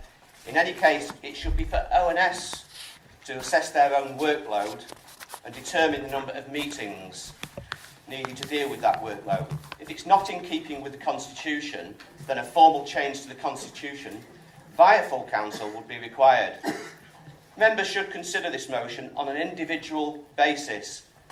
This is about democracy, not party politics, and as such, I can confirm there is no Labour whip on this issue.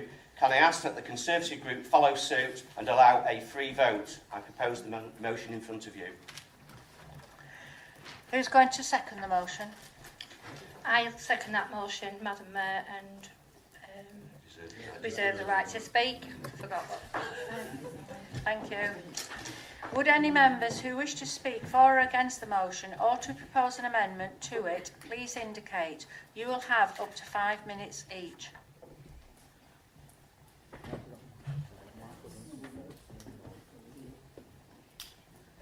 Michael Vincent. Thank you, Madam Mayor. I wish to propose an amendment to the motion. Before it's circulated, we draw members' attention to the fact there is a slight error, not used yet, to the fact that next year is 2019, so the date that's in there should be April 2019, not April 2018.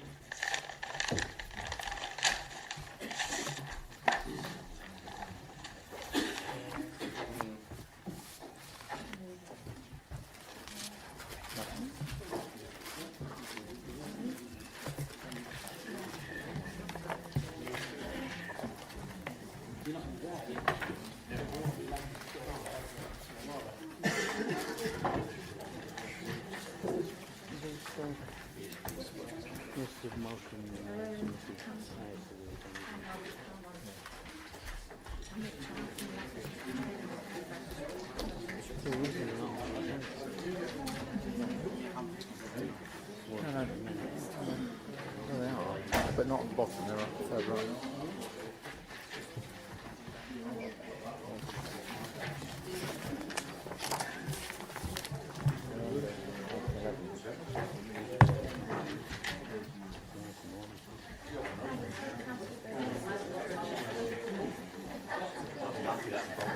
Councillor Bowen, you right. There's someone. One is on the front page.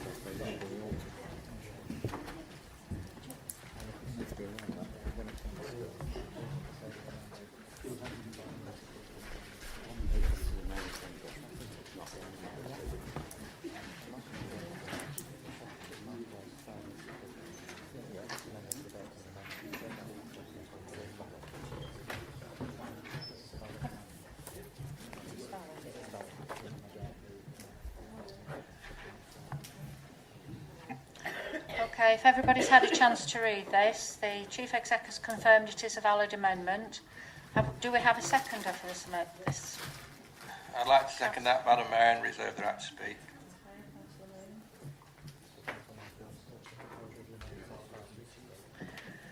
Okay, Councillor Vincent, you have 5 minutes to speak. Thank you, Madam Mayor. I won't need all that. This is a member-led authority, and that has never been more true than it is today. The Conservative group held a discussion on Tuesday at our caucus meeting when it was unanimously agreed that an amendment to the notice of motion signed by Councillors Fale, Beavers, Rayner and Brian Stevenson would be proposed. The Conservative group supports a reduction in the number of full council meetings from 9 to 8.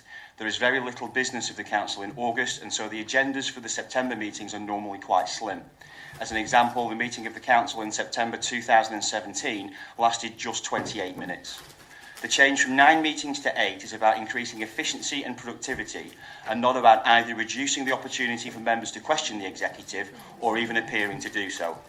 Not wishing to sound like Councillor Fale, the reduction from 9 meetings to 8 reduces the time for questions by 12%. An increase of 12% to the time for questions would lead to officers needing to allow members 11 minutes and 12 seconds for questions, and so it's submitted that that would be unreasonable. A time of 11 minutes for members to raise questions of the executive is a reasonable and proportionate adjustment. Members are reminded that the full 10 minutes for questions are not always used, and typically only a few cabinet members are questioned for the maximum 10 minutes each meeting. Members will note that that has been the case tonight. The unamended motion requests that the time for questioning of the executive be increased by 50%, and it is submitted that this is disproportionate. In truth, the full time for questioning the executive is typically only used when certain members embark on pre-planned attacks on government or tonight Lancashire County Council policy that once their time has been used, they attempt to twist into a question to the Cabinet or make a somewhat tenuous link between their rant and the business of this council. If members wish to have a more opportunity to question the executive, the best way to facilitate this would be for them to speak to their colleagues and request that they keep their questions to the business of this council and raise them in a succinct and time-efficient way. As such, I, Councillor Moon, Councillor Collinson and Councillor Hall, on behalf of the entire Conservative group, propose the following amendment. I won't read it out, members, because you've got it in front of you. Thank you.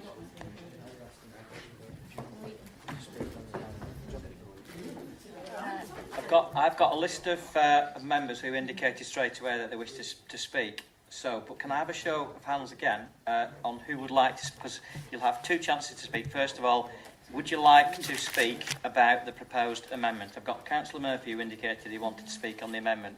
Would any other members like to speak on the proposed amendment? Would any members like to speak on the amendment? Yeah, Councillor Shewan. Sorry, Madam Mayor, under Rule 15L, could I ask the meeting be adjourned? For what purpose?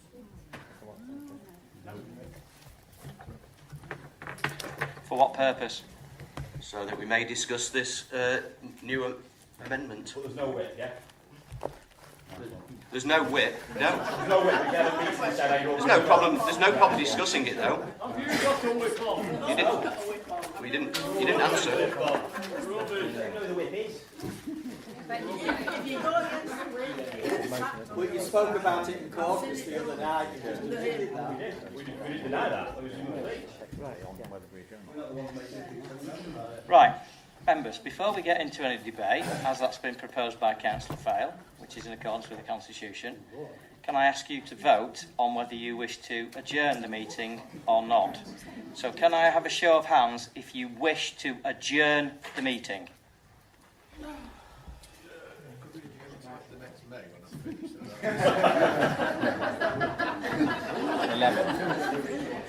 Thank you. Please can I have a show of hands if you do not wish to adjourn the meeting? Oh, what a surprise. Shocking. You want them inside. You'd rather not come at all, have them.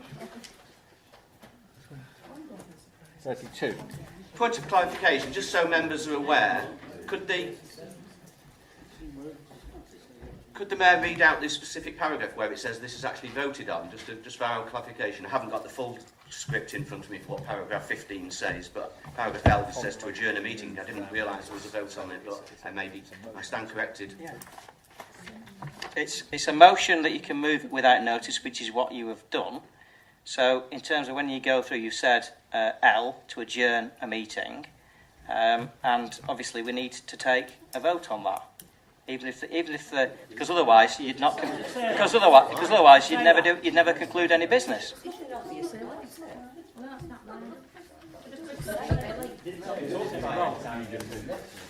Yeah, it doesn't mean you automatically, does it?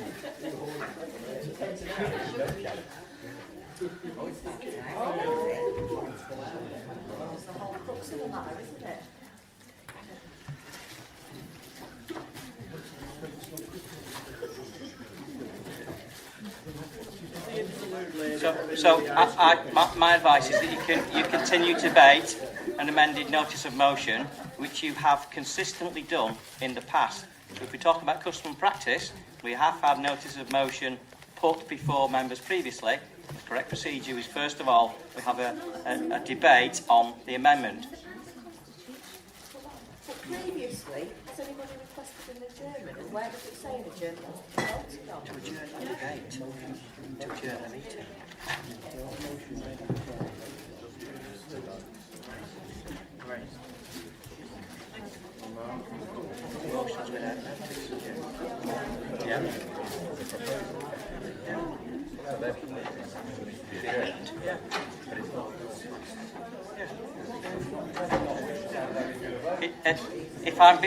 If I'm playing devil's advocate, having read it again, there's nothing in the Constitution that means if you make that request, it's automatically adjourned.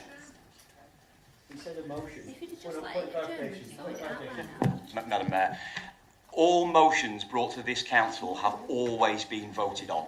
That is a precedent. So while this is the first motion we've had in my time up for an adjournment and without notice, every motion brought to this council is voted on. It requires a vote. It's a perfectly legal request, though. And the Constitution does not say that it needs to be voted on. It's a motion, all motions are voted on. Yeah. No, the Constitution isn't a motion. It's a motion. It's a motion without notice. That's how it's dealt with in the Constitution. It says so in the Constitution. Councillor Beavers. Thank you, Madam Mayor. Just for clarification, the reason that we asked for an adjournment was so then we had a full understanding of the changes to the notice of motion.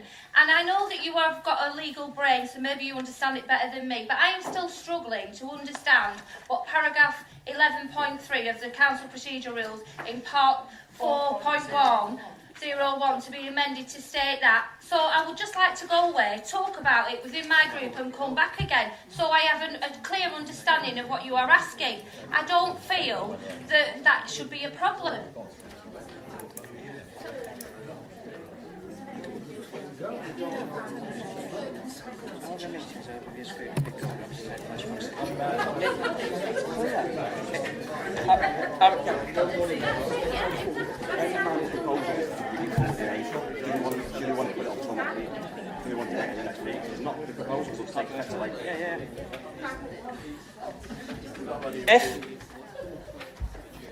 If you accept that you don't want to debate this now, then that's fine.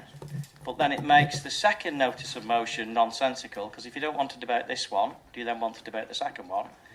But also, we have a note on change in the meeting, so a report on the meeting. We could bring that back to a later meeting, but then that causes difficulties for setting meeting dates. It's just that in the past, in terms of custom and practice, and we have a lot of lawyers in this chamber, they will tell you that custom and practice can be taken into account. What we have done previously, when an amendment has been proposed, is debated that amendment. I think it's perverse that there is one sentence in the Constitution which allows us then, for you, not to debate if that's called for. And the notice of motion is quite clear in terms of the proposal is it's an acceptance from 8 to 9, as I read it. However, the first proposal is that 15 minutes be allocated for members to question the executive. The amendment is to change that to 11. And then the second one is ordinary meetings of Overview and Scrutiny Committee will be programmed to take place approximately 6-week intervals rather than approximately monthly. So that to me is quite clear. So you've got a proposal for 15 minutes down to 11, which we could debate, And then we've also got in the Constitution a proposed change, rather than referring to approximately monthly, you could determine that what approximately means is very vague. That's why we're reviewing the Constitution at the moment, to approximately 6-week intervals, so it's more precise. Clarification, Mayor, if I may. There is also, at the start of it, well, it's not a numbered recommendation, a request that an amendment be brought forward in ways that the officers who deal with the Constitution see fit to bring to the Council, to amend the Constitution to make clear that the calendar of meetings is a matter for this chamber, and that must be decided on any changes to it, changes to the Constitution, which are matters for full Council. So that is also part of the request. Yeah. Councillor Gibson, is it a point of clarification? No, it's a point of order, probably. Chief Executive, I don't know if you've taken over the whole of the Council now, answering all the questions. But you said, what's the point of the second notice of motion? That's not up for you to decide. This notice of motion was put, Democratic Services agreed it was a valid notice of motion, and if it needs to be withdrawn, it's to do with the people who put the notice of motion forward, not to do with any officer to withdraw it. Sorry, I'll clarify that. I'm not making a decision as to whether that should be withdrawn. That's for you to make the decision. But we seem to be going around in circles here. We've had a valid amendment proposed, which has been seconded, with the right reserved to speak. You have the opportunity now to debate and discuss and vote on that valid amendment.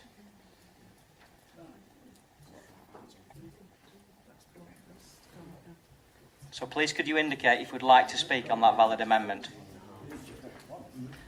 Mine was more of a point of clarification if you want, and we can go through because it is relevant to the whole of the motions. It's up to you. But it's up to the leader, I suppose, not you. Well, it's actually up to the Mayor, actually. Point of clarification. All I want to know is, Madam Mayor, is... Brian, somebody said you're talking. Is it? Oh, that's a shame. Never mind. Okay, I'll speak later, as always. Thank you. It is a point of clarification. Whether it goes to 9 to 8, 8 to 6 is irrelevant for me. I'm not here. But I'd like from Democratic Services or the Chief Executive to clarify the Cabinet, the report from the leader on the changes for the calendar of meetings. The financial report is very wishy-washy and doesn't say a great deal about savings. But can you confirm, and this is relevant to all the members who are here, it could well be turkeys voting for Christmas. If you move the meetings down from 9 to 8, and I've not got Rob's calculator, so I'll round it to 10%, would the independent remuneration panel come in and say, you're doing less meetings, so that's down, and the Cabinet is going down from 8 to 6, so that's 25% with my basic maths. It would mean, in the finance side, a saving of 20 grand on allowances and a further 10 grand, 12 grand on Cabinet expenses. If that's there, then members are going to be voting for Christmas. If you can clear that up, it might clarify the minds of others. Right. In terms of the financial implications, it's a minor amount. I think our head of finance calculated about some 300 and something pounds. But as was said at the start, no, in terms of the meeting, it's not.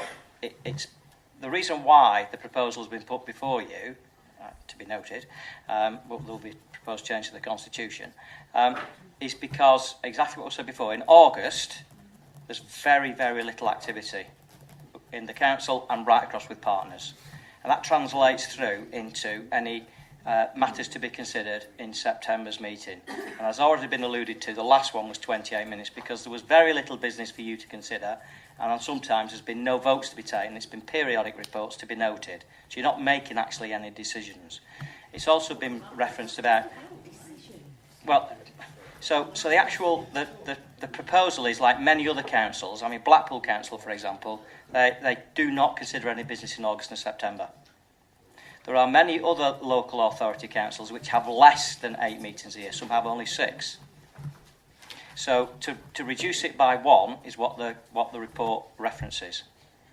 But it's not based on it will save monies, and I would be shocked if the remuneration panel reduced member allowances because you had 1 less full council meeting to attend. Because dependent upon the business of the council, for example, if we get the inspector's report shortly on the local plan, then we will be making a recommendation to the Mayor to ask for an extraordinary meeting to consider that matter. And we have had other extraordinary meetings to consider important business, for example, localised council tax. So when we have very important business that you need to make decisions on, we have arranged through the Mayor or through Madam Mayor extraordinary meetings which you attend, you debate and then you vote on very, very important matters. So the numbers can vary from year to year, from that specified in the calendar to more meetings if extraordinary meetings are required. Point of information, Madam Mayor. Just a quickie. I take it we're going to take the amendment first. Yes. Now, what happens if that is carried? Then that completely then negates. We don't then discuss the further notice of motion, do we? Right. If the amendment is debated and voted on, and if the vote was approved, that becomes a substantive motion. You can then further debate that if you wish, according to the Constitution. But then there can be a further amendment proposed to the amendment, and we could carry on ad infinitum. But the original notice of motion would then fall. But the second notice of motion, you could still debate if you so choose. Can I therefore, Madam Mayor, just indicate that I would like to speak against the amendment? Fine. So Councillor Murphy's already... Right, so can I suggest now, draw a line under it, and actually in terms of a process and procedure, we've had an amendment proposed, which has been put before you. It's a valid amendment. It's been seconded with the right to speak reserved. Would any member like to speak... Would any member like to speak on the proposed amendment as is now before you? Councillor Brian Stevenson. Well, thank you, Madam Mayor. I've lost you. It's rather changed my notes as what I was going to say. But I think it's relevant to say nothing's changed in as much as what Councillor Fail has indicated in this notice of motion is very reasonable, is that we only are asking for 15 minutes. 11 minutes, really, is an insult. It's an insult to this council. You know, it's just taking the Michael, if you like. It's an insult to the residents in this borough. And it's typical of Councillor Michael Vincent. You know, it's more political juvenile delinquency. We've got used to that, you know, and it's Christmas. We might just take that into give him an exception on that.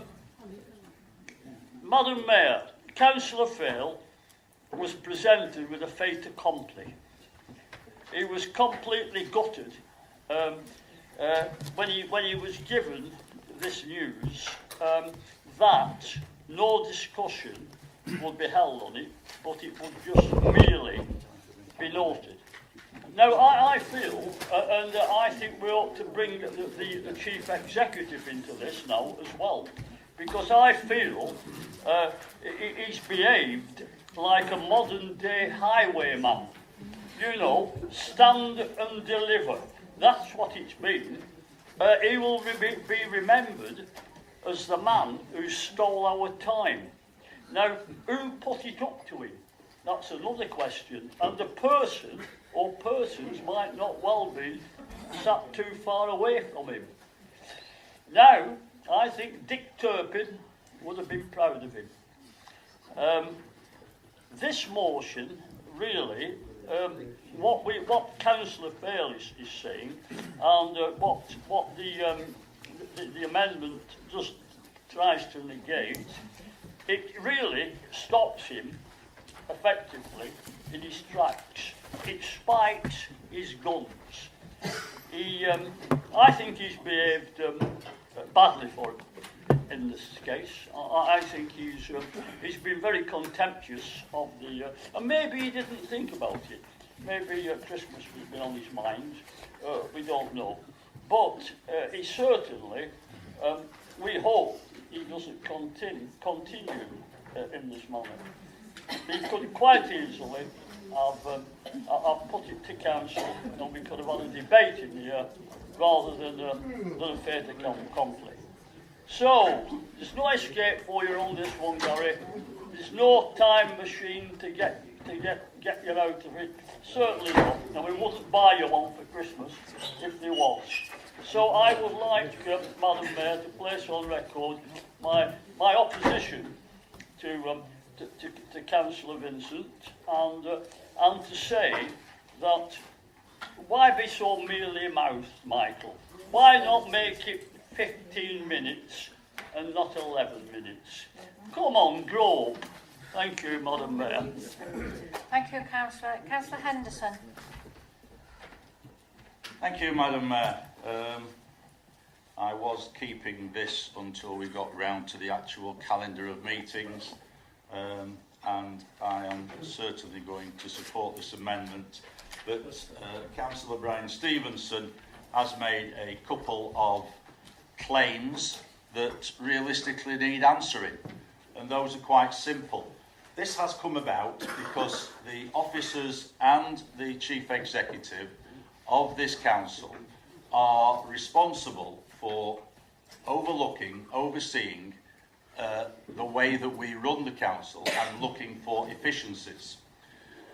The chief executive and the senior officers presented to the deputy leader and myself at our briefing, along with other efficiency savings, the idea of reducing the amount of council meetings.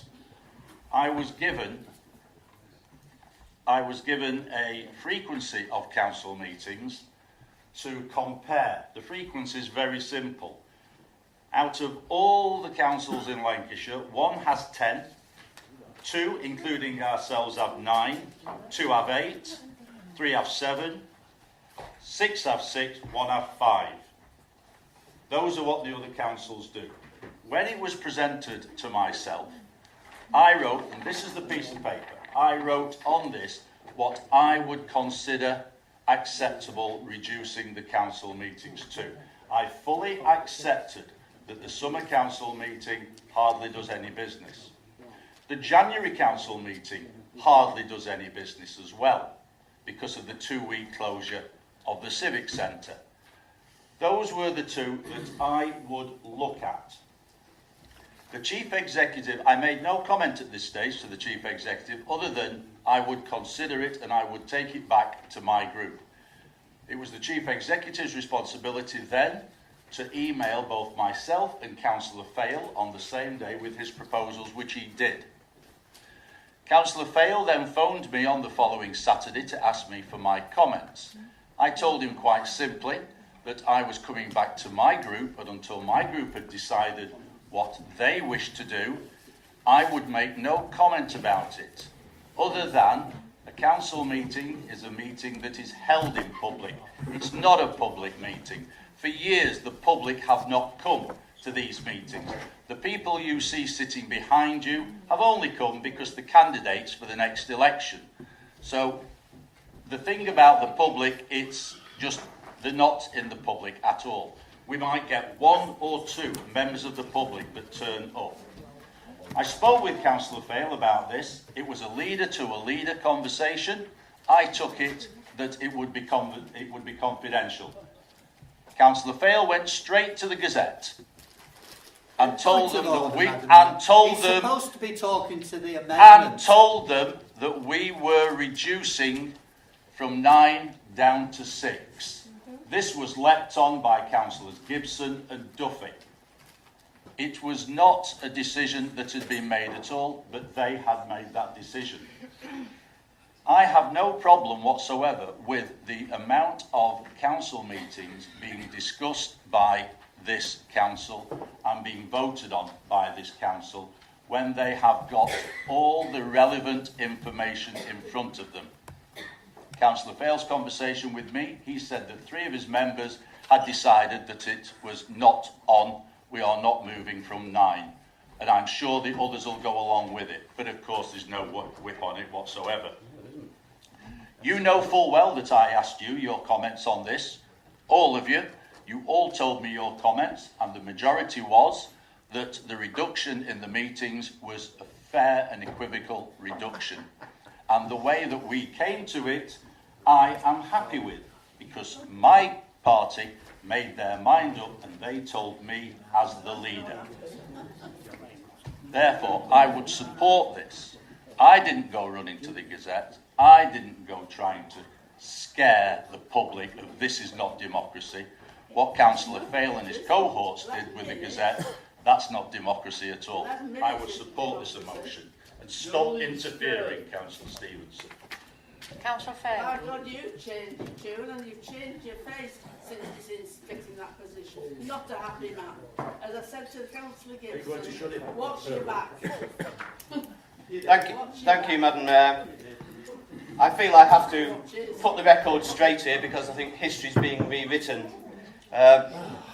My phone call with the leader was 2 days before I took the attack on democracy to the press. So I didn't literally go to the press straight away as soon as we finished speaking. There was no mention that the call was confidential. But whether it was or wasn't confidential, nothing in that conversation was released to the press. I can guarantee you that. Had the whole issue been confidential, then the email from the Chief Exec on the 29th of October should have said, in confidence. The leader did say he would talk to the group, that's correct, but the message from the Chief Exec 2 days later was loud and clear and warranted immediate action. I wrote to the Chief Exec and the leader on the 5th of November telling them that the proposals were unacceptable, and the Chief Exec wrote back immediately saying the dates proposed will go to full council for noting. He said he couldn't delay that. I was suggesting it went to a working group to sort this out rationally. It was only at this time that it was determined that the local press should be made aware of this attack on democracy. It was clear the proposals were going to council without thorough scrutiny and any ability for councillors to determine this for themselves. The suggestion that I went to the press on the 5th of November, I wrongly assumed the draft report was the final report, is a complete distortion of what actually transpired. When I found out what the proposals were on the 29th of October, there was no mention of the report being a first draft. I was initially told it was for information. So after the press printed the story, I wrote to the Chief Exec on the 15th of November asking him to reconsider. Incredibly, the response was, "You've made no alternative suggestions." You didn't. Like Jeremy Corbyn. Although he claims he told me that it was first draft on the 29th of October, he absolutely did not. Only on the 15th of November did that change. So anyway, we could go on with that, but I just feel that this is not about a race to the bottom. It absolutely isn't. We're losing one council meeting now, which is a lot better than it was before. So we have some good has come of this reporting of this attack on democracy to the press. So we have one meeting less, 6 cabinet members. So we're losing 60 minutes of questioning. So you're suggesting an extra minute. Where are we? So that over the 8 meetings, 48 minutes. I'm afraid it's just not good enough. It's a token gesture, and with regard to paragraph 2, as I said in my initial piece, ONS, it should be determined, their workload should be determined by them, and then if they require more or less meetings, that should be recommended by themselves. And if that requires a change to the constitution, they should be putting that forward, not members here. It should be for ONS to turn that, and the same goes for any other committee. So I'm afraid it's a non-starter, this one. Thank you. Councillor Ruth Duffy. Thank you, Madam Mayor. Just a quick one on falsifying figures, which the Tories are very good at. Perhaps not falsifying them, but obviously you are bending them in sort of to favour you, as usual. That council was 6. I did look at the councils and how they've been reduced. Their mayor-making and the budget meeting are actually in ordinary meetings, so they're actually, in theory, having 8 meetings in that one. So once again, you're highlighting something that wasn't actually occurring. And also, the reduction in meetings, 9 to 8, yes, is 10%, but we only actually are able to debate on 7, which is going to 6, which is actually 14.25%, which is nearer Rob's 15%, 15 minutes for each. Yes, it is. Well, it's nearer that than 10. 15 is nearer to 15 than 10. 14.25 is nearer to 15 minutes than your 10 to 11 minutes. Increase to 11 minutes. It is, yeah. It was 15 minutes.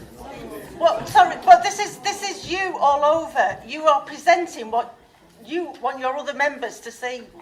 It's just falsifying again.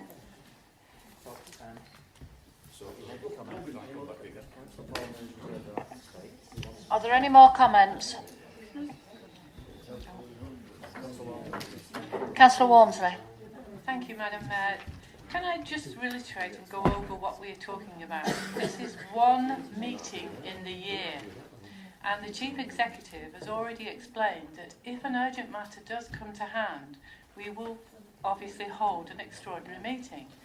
In relation to the committee meetings, if again a matter comes up that's extremely urgent, we call an extra meeting.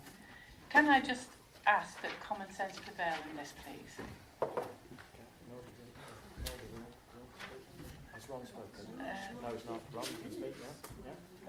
Councillor Shuren, did you want to speak?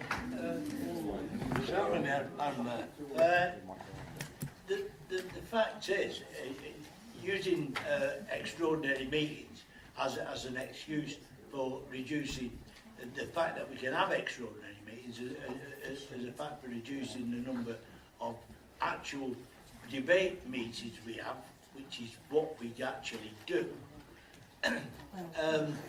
They're just extraordinary meetings are just a single item meeting. You're there to discuss that single item. No other items can be introduced to that meeting, and that is the end of that meeting. It will not substitute in any way, shape or form for proper debating council meetings. Thank you.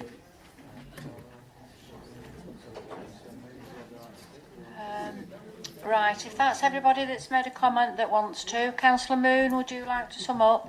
No. Oh, sorry. Yeah, okay. Right, okay, sorry. You're not summing up, Michael's summing up. Would you like to exercise your right to reply? Well, yes. I thought the leader, Councillor Walmsley, and the Chief Executive gave a very accurate and sensible explanation of why we are where we are.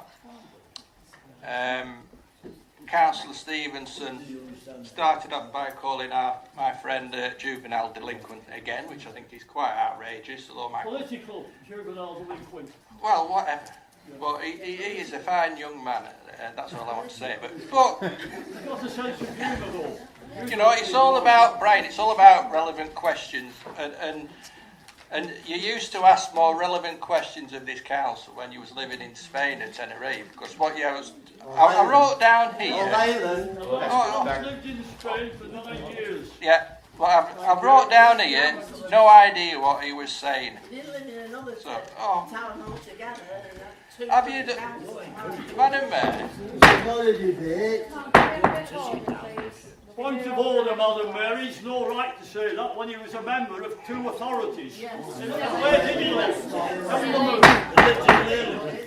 I'm sorry, councillors, that's not relevant. Can we just get on with the discussion here, please?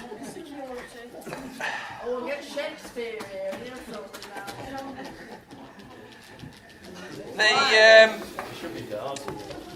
You've lost my thread now, Brian.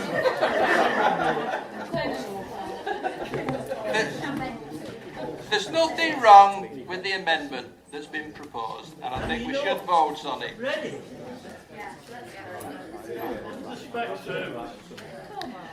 Councillor Michael Vincent, sum up, please. Thank you, Madam Mayor. I'll just address one point made by Councillor Fail, if I may.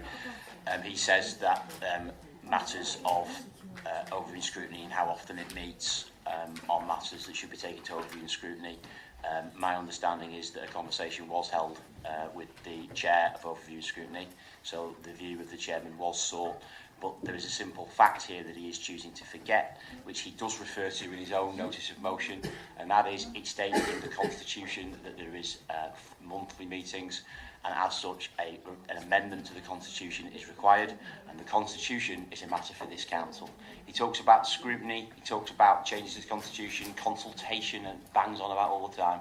Ultimately, any member is free to bring forward any amendment they want to the Constitution of this council. So if he wants to bring amendments to it, bring them. Don't fancy your chances of getting them through, but bring them. It's for anybody to bring to this council. But when the Constitution needs amending, the Constitution needs amending. This notice of motion provides all non-executive members with the opportunity to increase to question members for additional time in proportionate adjustment to the amount of time that they lose. Councillor Duffy's figures are absolute poppycock. They couldn't be further from the truth. Councillor Fail is suggesting a 50% increase, but she claims that 15% is nearer to 50 than 10. She must have been taught maths by Councillor Fail. Thank you, Madam Mayor.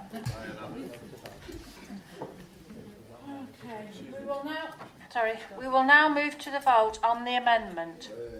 Those in favour, please show.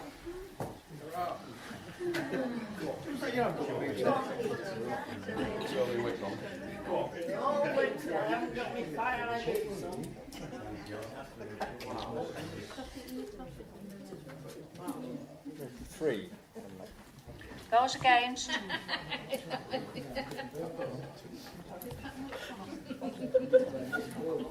Well.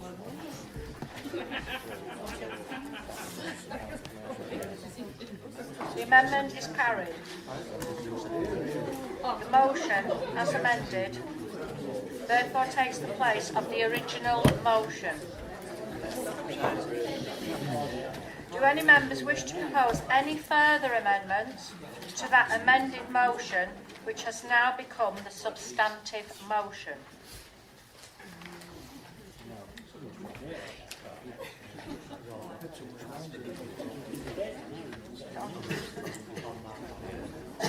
Would members now please vote on the substantive motion, i.e. the amended recommendation? That's the recorded vote, please. Those in favour, please show. Oh, sorry.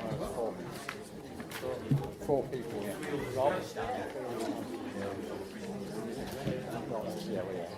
Twice to us.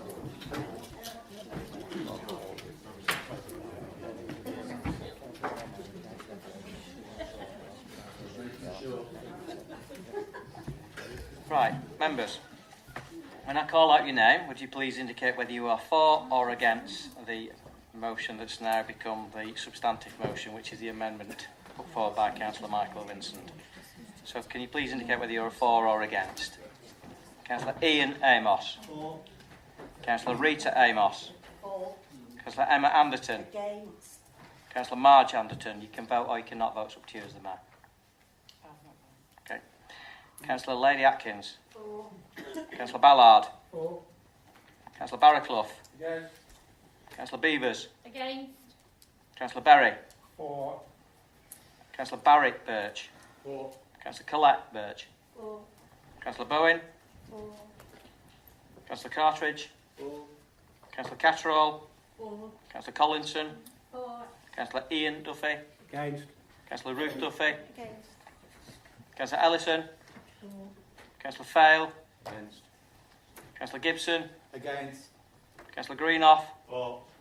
Councillor Henderson. For. Councillor Hodgkinson. For. Councillor Holden. For. Councillor Ibbison. For. Councillor Ingham. For. Councillor Jones. For. Councillor Kay. For. Councillor McKay. For. Councillor Moon. For. Councillor Murphy. For. Councillor Orme. For. Councillor Pimbley. For. Councillor Rayner. Against. Councillor Robinson. For. Councillor Shewan.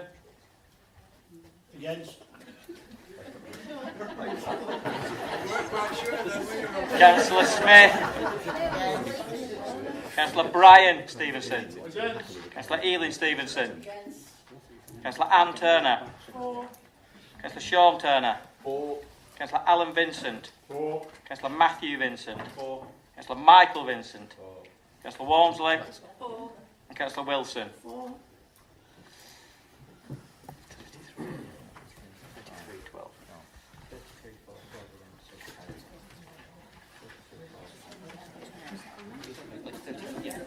That was 33 votes. The result of that was 33 votes for, 12 against. The motion is carried. Point of clarification, please, Madam Mayor. The second notice of motion requires this council to pass a motion stating that we don't support the reduction in council meetings from 9 to 8. This council has just passed a motion that says that we do support 9 to 8. Therefore, the second notice of motion is entirely contradictory.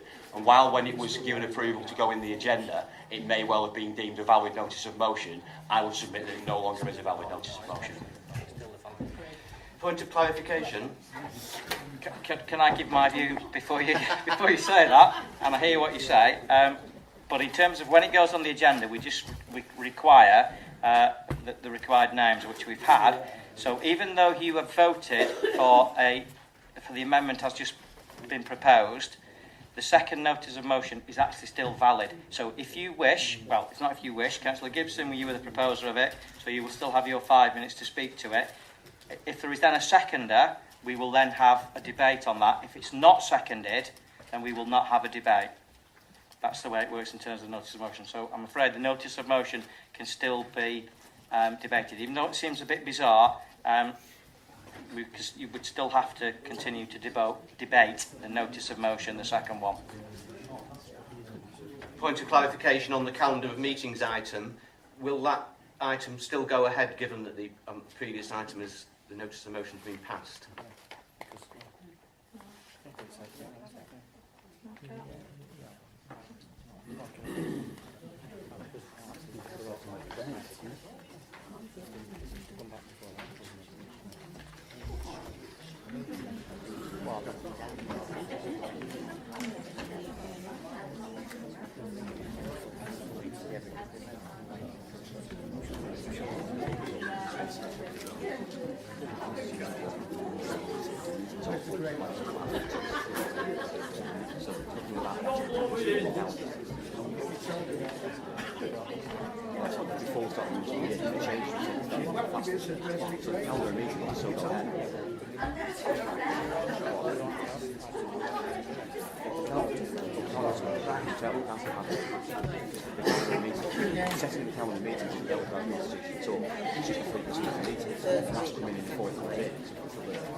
Yeah, sorry, you can still consider that item because it's to be noted, but it's been proposed that actually an amendment to the Constitution be brought in April's meeting. But you still have to vote on that because it's full council that would vote on the change to the Constitution, yes. So you'd vote on any changes to the Constitution then.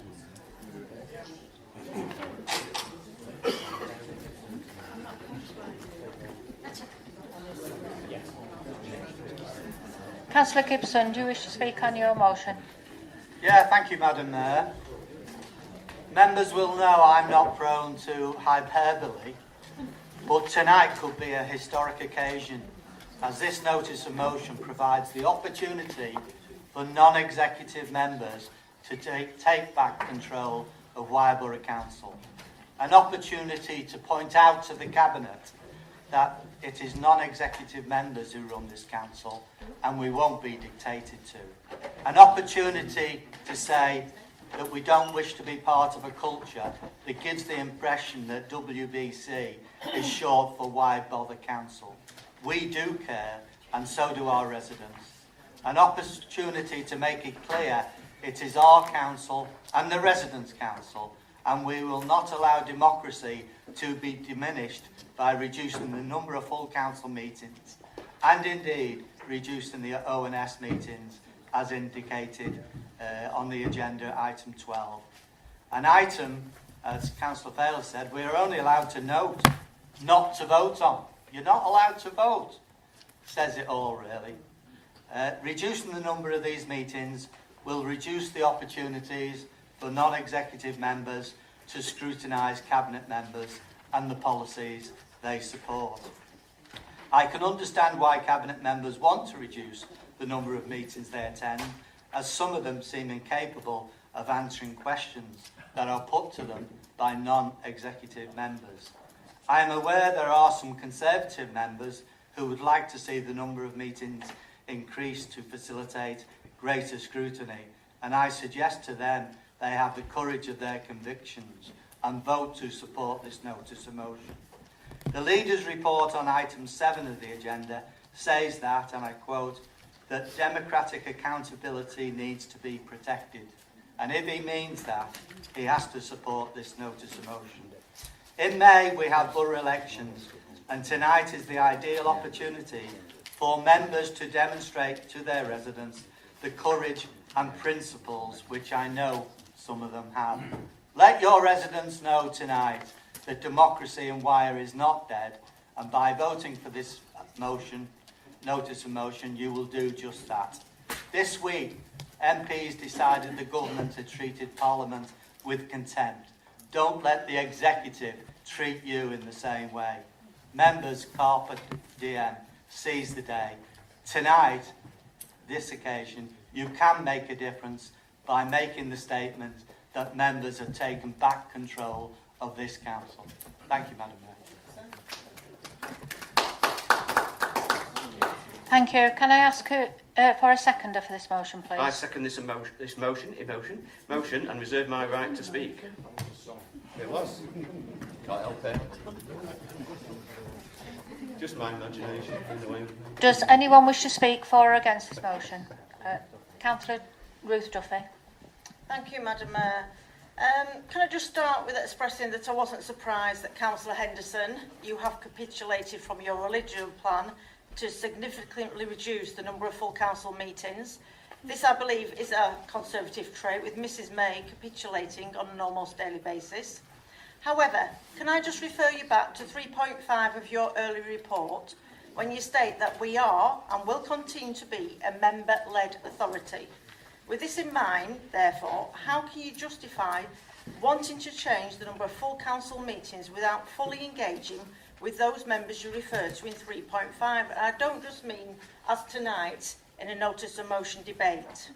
If Councillor Fail had not gone to the press and highlighted once again this Tory-led council pursuit to stifle debate, then I very much doubt we would tonight be looking at just a one-meeting reduction.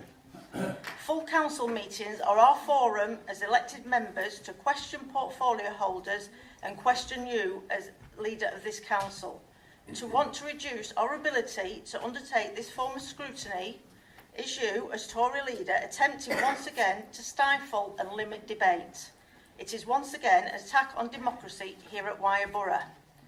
And I know Chief Exec has already answered these questions, but I'm going to ask them again to you, Councillor Henderson.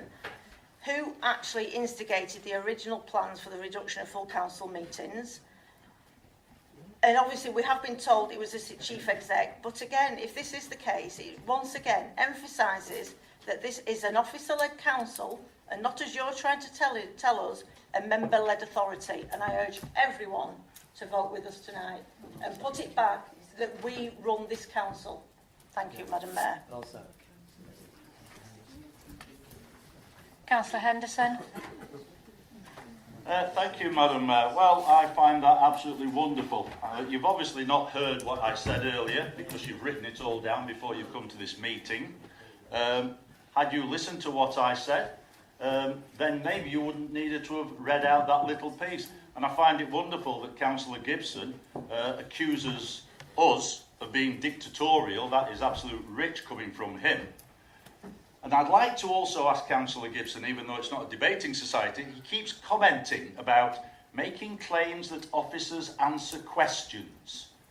Which officers have answered questions? I'd like to know that because I've got a good idea what question is on about. Councillor Duffy,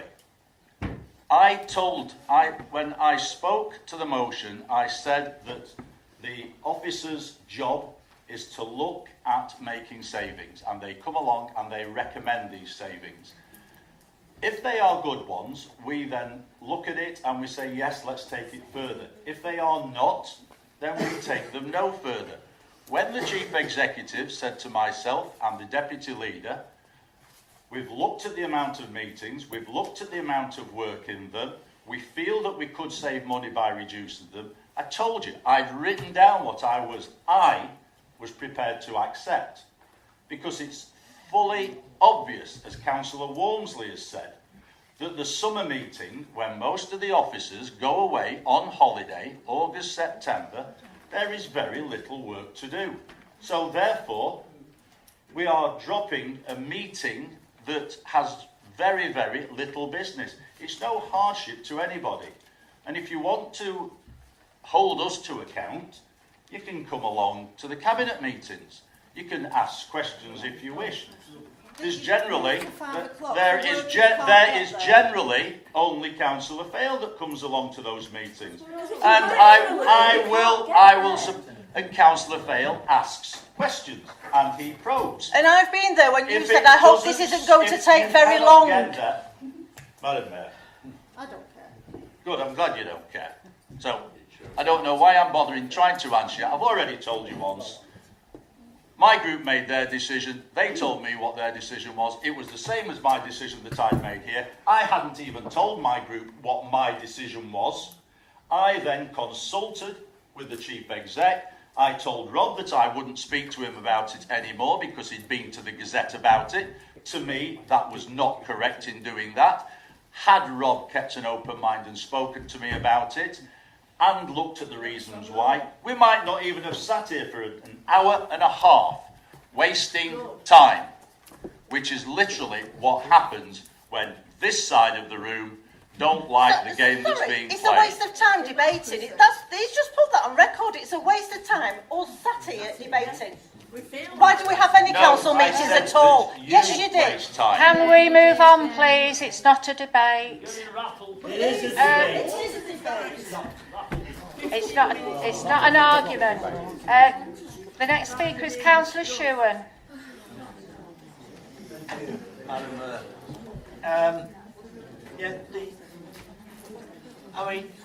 it's quite right. The accusation that this is now a officer-led council is absolutely spot on, because never before has any CEO of this council actually been able to determine when and how we have meetings.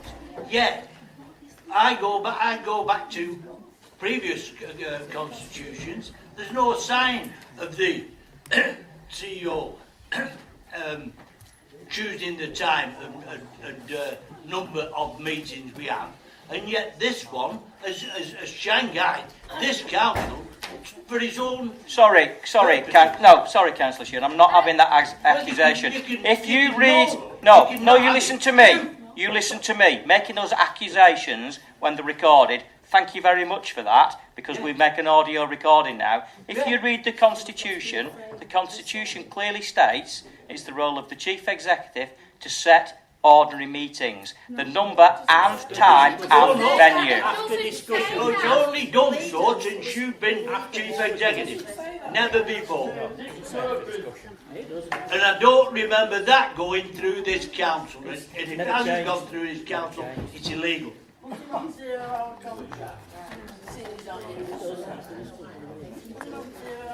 Councillor Michael Vincent. Thank you, Madam Mayor. I'll be very brief.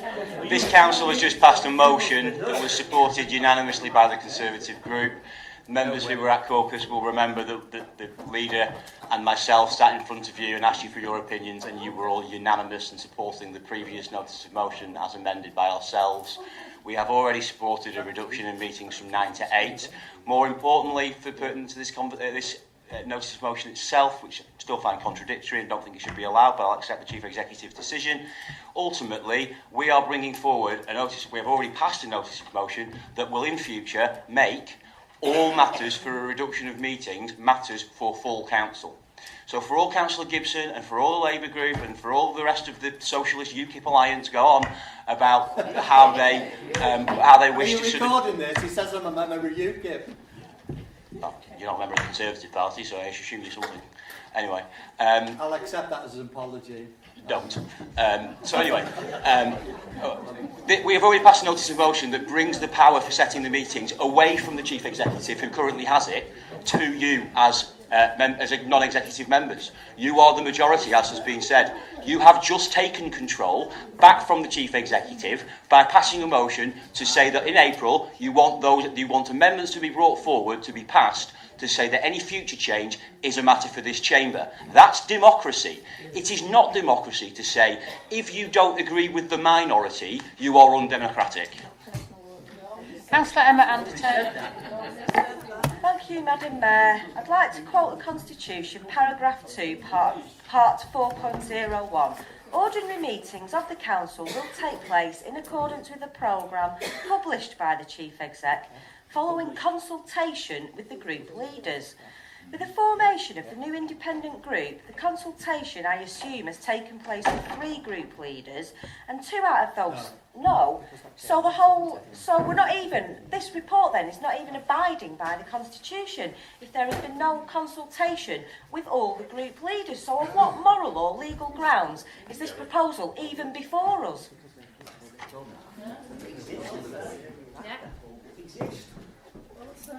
This group was formed long before tonight's meeting. Yeah, before tonight's meeting, but when I sent out the first draft, it wasn't.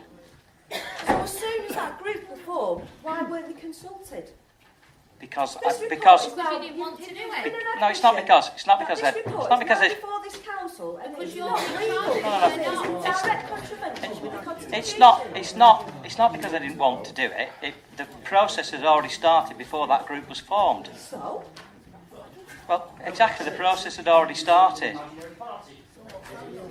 But the process was not concluded. This report was published last week. There's been ample opportunity to consult with the new group leader, and therefore the report is in direct contravention of the Constitution.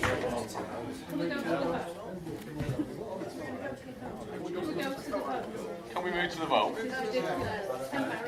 Well, why bother having any rules if you're not going to abide by them? Because it makes them up as they go along. No. If no other member now, Councillor McKay has indicated she wanted to speak, whether she wants to speak or not, and then can I suggest that you conclude that matter, but then Councillor Gibson has the right to sum up. So, I'm seconding it. Yeah. Right, so reserve the right to speak. So you can speak as well. Thank you, Madam Mayor. I'd like to support our leader, Councillor David Henderson. I don't know how the other leaders dealt with the other leader who was contacted, but Councillor Henderson did contact all of us. It wasn't a work. He spoke to us all individually, and I know there were members who had concerns, members who didn't. I actually supported the motion of moving down the meetings. I think this authority does well to balance its budget, and I have confidence in the officers who've put that suggestion forward. And I think it's incredible to note that at the last audit committee meeting, we actually had Councillor Beavers for half the meeting. She had another appointment. We had no other Labour councillors there. We were a district council. This should take precedence. And we actually were at a point where we had to vote. We didn't know if we were going to have quorum that night at an audit committee meeting. Point of clarification. Councillor Wyre, at Fleetwood Town Council, which I'm a member of, and I also have a disabled husband. Councillor Rayner, please.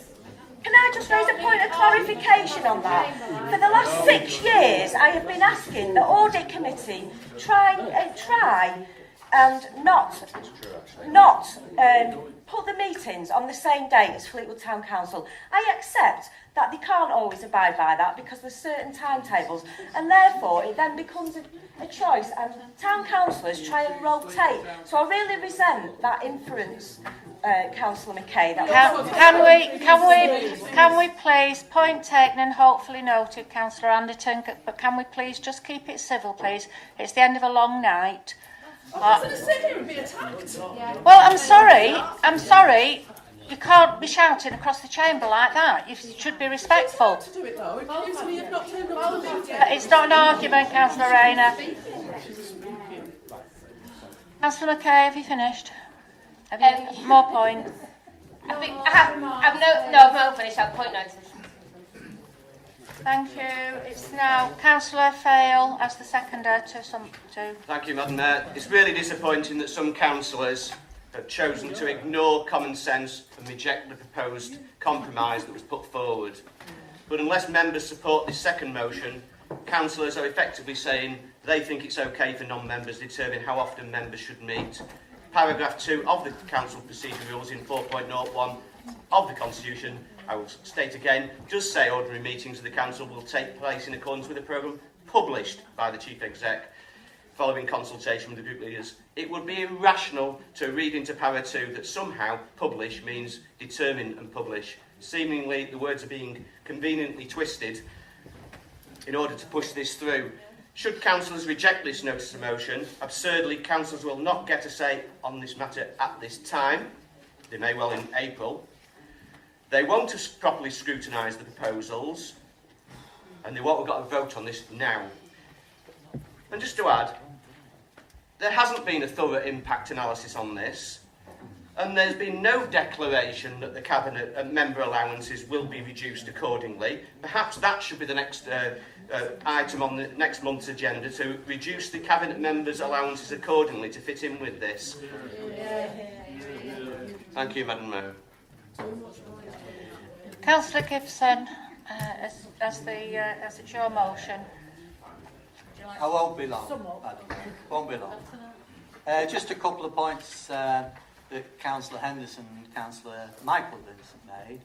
Since I've been back from my illness, I've been appalled that Cabinet members do not seem to have a grip on their portfolios. When Councillor Henderson said what officers have needed to be consulted, looking at the Cabinet, I'd say all of them have had to be consulted.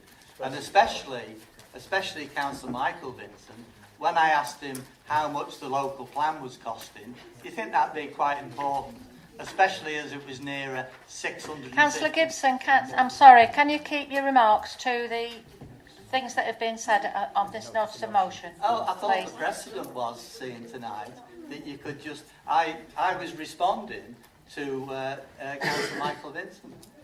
So he didn't know it was 650,000. He hadn't even asked the question. So anyway, Councillor Henderson says I'm wonderful. He tells Polton residents he hates me with a bleep vengeance. And they've also contradicted themselves. No, hang on a minute. Talk about having to stand up and defend yourself. Councillor Gibson, you have put down in writing lies about me and my business. I would urge you to be very careful what you say next. Have you finished? Do I get allowed to speak? Councillors, can we please keep to the motion? Yeah. Please, it's getting late and we're all getting tired. Michael Vincent said at their caucus it was unanimous. Councillor Henderson said at their caucus there was a majority for the amendment. But also Councillor Vincent said tonight the council, and you can check this on the audio, have taken back control from the Chief Exec. So the clear implication was it was the Chief Exec and this was an officer-led authority.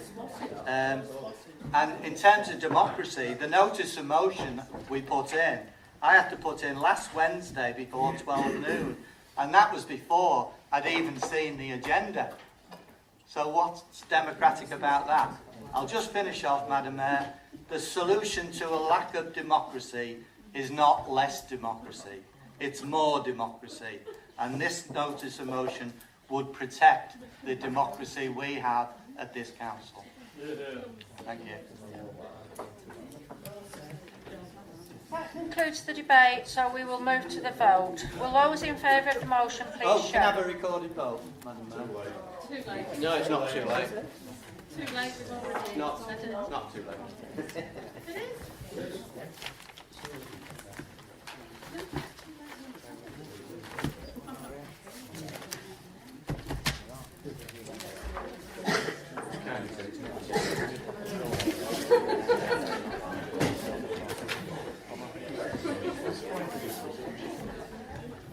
That's right, members, you can sit down, we're having a recorded vote. So again, If you are in favour of the notice of motion you've just debated, please say so, or if you're against, please say that you are against. So, Councillor Ian Amos. Against. Councillor Rita Amos. Against. Councillor Emma Anderton. For. Councillor Marge Anderton. Abstaining? Yeah, not taking back, yeah. Lady Atkins. Against. Councillor Ballard. Against. Councillor Barraclough. For. Councillor Beavers. For. Councillor Berry. Against. Councillor Barry Birch. Against.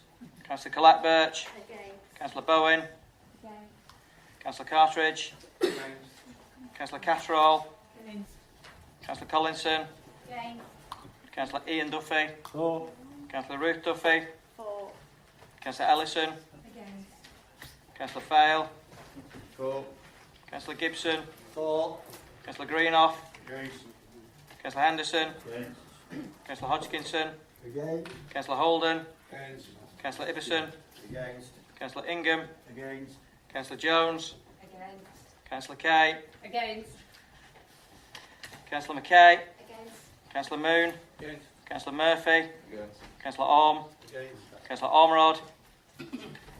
Oh, sorry. Not here. Councillor Pimbley. Against. Councillor Rayner. For.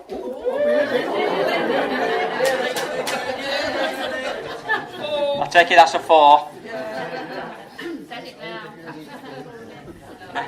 Councillor Robinson. That shows you there's no whip on. Councillor Shewan.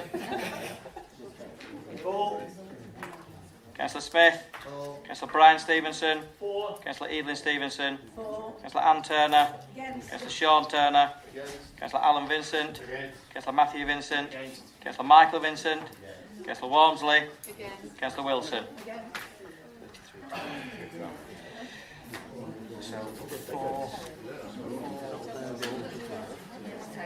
For the motion, there were 12 votes. And against 33.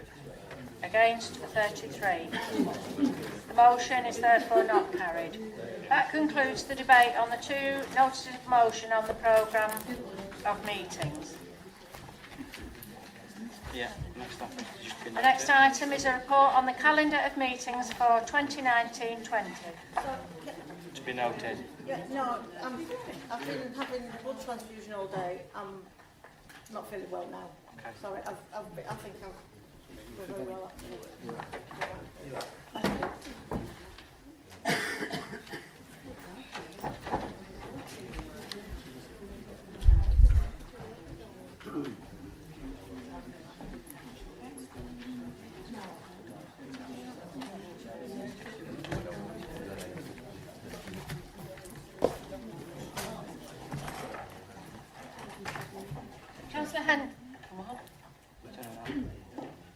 Councillor Henderson, would you please introduce the report?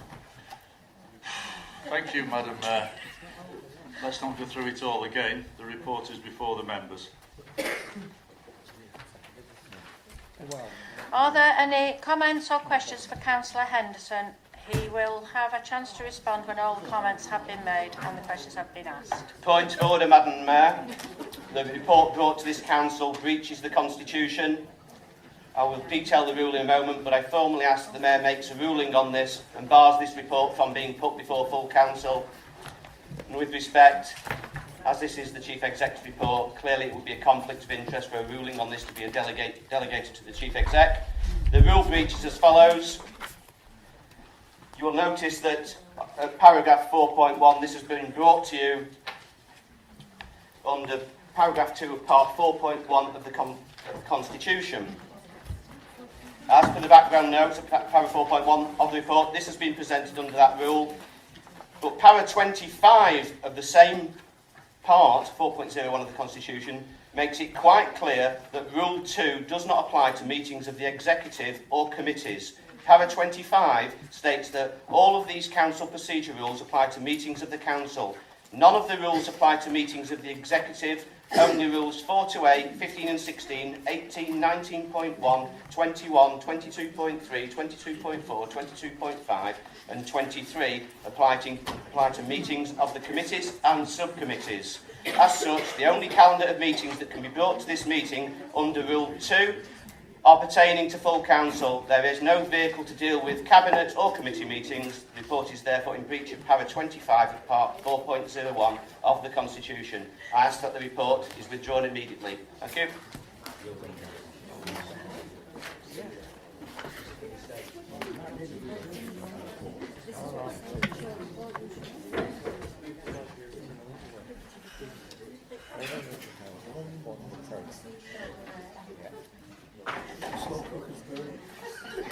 If you wish to adjourn the meeting so we've got long time to resolve that, then you can quite happy to put that forward. We'll have a minute of time and drink while you're talking about it. I know you don't want me. I know you don't want me to give comment on it, but actually, what you've referenced in para 25 says none of these rules will apply to meetings of the executive. This is not a meeting of the executive. This is a full council meeting at which you can hold the executive to account, but it's not an executive meeting. So setting of the full council meetings, ordinary meetings currently, does rest with me, I'm afraid. Sorry, the ones that are irrelevant are starred in the there's an asterisk by each of the rules Yeah, that apply. and the rules of procedure. And it states that those rules So do it's not your, apply to your, meetings your, of committees and it's your interpretation. I disagree with that interpretation, and I'm giving you my advice as the Chief Executive. I am just giving you my advice as is written down in the Constitution.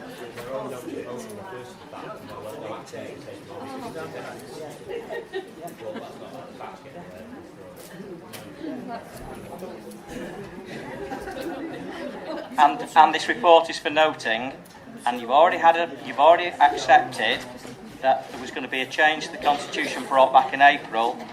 That you will then make the decision on the number of full council meetings, and not me, and that's absolutely fine.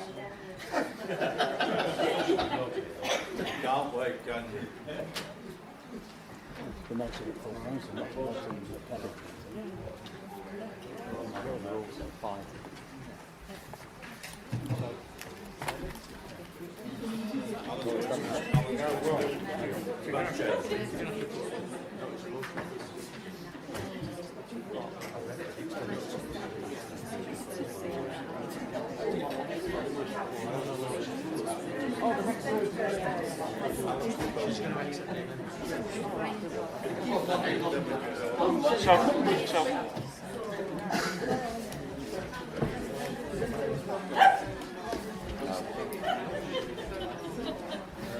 Does anyone else have any comments or questions?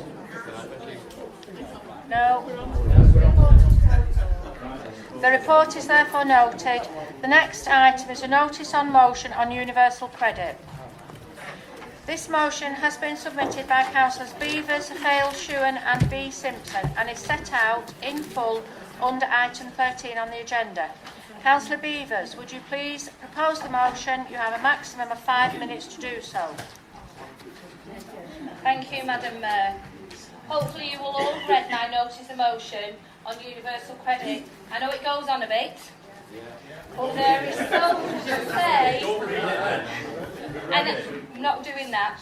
There is so much to say, and I believe that there is so much wrong with universal credit that it needed putting down. Most of you in this room have a total disconnect with universal credit because you don't claim any benefits. But most of us have families. I would like to tell you about mine. So with my daughter's permission, I am going to tell you her story and why in March she will be applying for universal credit. Rachel and Trevor have 3 children, Paige 10, Emily 11 and Charlie 14. Rachel was doing a degree in nursing at UCLan and Trevor supported her to do this degree. Unfortunately, Trevor was in a life-changing accident on Easter Sunday nearly 2 years ago. Life stopped for the family for some time after. Rachel left university with only 1 year left of a 3-year degree to go back to work and to support the family and to look after Trevor. Eventually, Trevor has managed to go back to work part-time, something that his consultant said would never happen. My daughter is going back to uni to complete her degree next March. They will then file a claim for universal credit. Because Trevor doesn't earn enough anymore, and even with her bursary, they're still going to struggle. They will have to wait the 5 to 12 weeks, and they will only be able to claim for themselves and Charlie and Emily, because Paige doesn't exist, apparently. Any children after child number 2 is non-existent on universal credit. How can this be right? How can you decide that the child does not need feeding, clothing or anything else? On universal credit, only the first 2 children count. Any other children are invisible on the system. So you may have 10 children, but the state will only support 2. When Social Security was first introduced after the Second World War, it was there as a safety net so that children didn't ever go hungry again. Universal credit will make sure that children from large families will go hungry again. We need to protest. We need to ask this government to fix this already broken system. Our family are in a position to support our children and grandchildren, but many families going on universal credit from the legacy benefits don't have the same support. How will they manage? How will they feed their children? I ask that you support this motion. Who's going to second the motion? Sorry, Madam Mayor, before you go on, and I'm just trying to be helpful here, Councillor Beavers. And you said that your daughter has not claimed universal credit yet, didn't you? No, yeah. Right, because... She's working. Which is fine, because we did have at the start of the meeting declarations of interest, and we have people who've got properties who currently are not affected by it, because their tenants have not gone on to universal credit, and they've declared... No, but you've just made a direct reference to your daughter, a family member. Yeah. So can I advise that we record that as a declaration of interest, but a non-pecuniary one? So you can take part in the debate and you can vote on it. Okay. I'm just giving you my advice. Yeah. Okay, Right. thank you. I declare a non-pecuniary interest. Thank you. Okay. Councillor Brian Stevenson, are you seconding? I am, Madam Mayor, and I'm obliged to you. I recognise the lateness of the hour, so I think I will bypass my right to speak later and speak now. You know, it's Christmas, and you know, we haven't got to have heart. Councillor Beavers has just explained a very disturbing story which has affected her family, and I'm quite sure there are many people, many poor people, who have a lot worse to put up with. Universal credit, Madam Mayor, or should we call it universal chaos, is a really, it's an attack on working class people. There's no doubt about that. It's there to cut people's income and to save money. It's not there to help anybody. It's to help the government of the day and to help the better off. Now, I would like, I haven't yet, but tonight it may well be time to introduce a little bit of Shakespeare. Yes, in Julius Caesar, Mark Antony said, "This was the unkindest cut of all." Now, I accept that when he said that, he probably wasn't referring to this, but it's very, very relevant. It's a very, very unkind cut, very unkind. And it makes me, as a working class lad, coming from working class stock, very, very sad and sorrowful and full of woe to think that's being inflicted on my class. And may I say, it makes me proud to be a Labour councillor. And I'm sure Councillor Beavers feels exactly the same as me. You Tories, don't just sit there like stock dummies. That's what you normally do. Feel some compassion for poorer people. And you've got the opportunity tonight to do that. government continues, Madam Mayor, to ignore the tragic consequences of their policies. Do you know something? It might sound a little humorous, I hope it does, but it reminds me of a little ode in my youth. I'm sure Councillor would know it. A long time ago, the boy stood on the burning deck when all but he had fled, and when his feet became too hot, he stood upon his head. And that's exactly what this Tory government is like that. They're exactly like Nero. They fiddle while Rome is burning. And they won't stop fiddling. They'll carry on, they just carry on regardless and ignore the pain and suffering they cause and are causing. Right, I think now is the time to finish on another Shakespearean quote. Yes, I quote from The Tempest. Now in The Tempest, he says, anyone in this chamber who votes against this motion should be mindful of the following quote. Hell is empty because of all the devils are here. Thank you very much.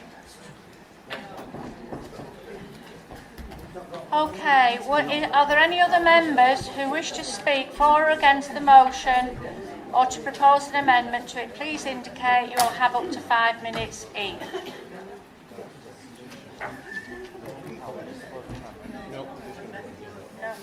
No, okay.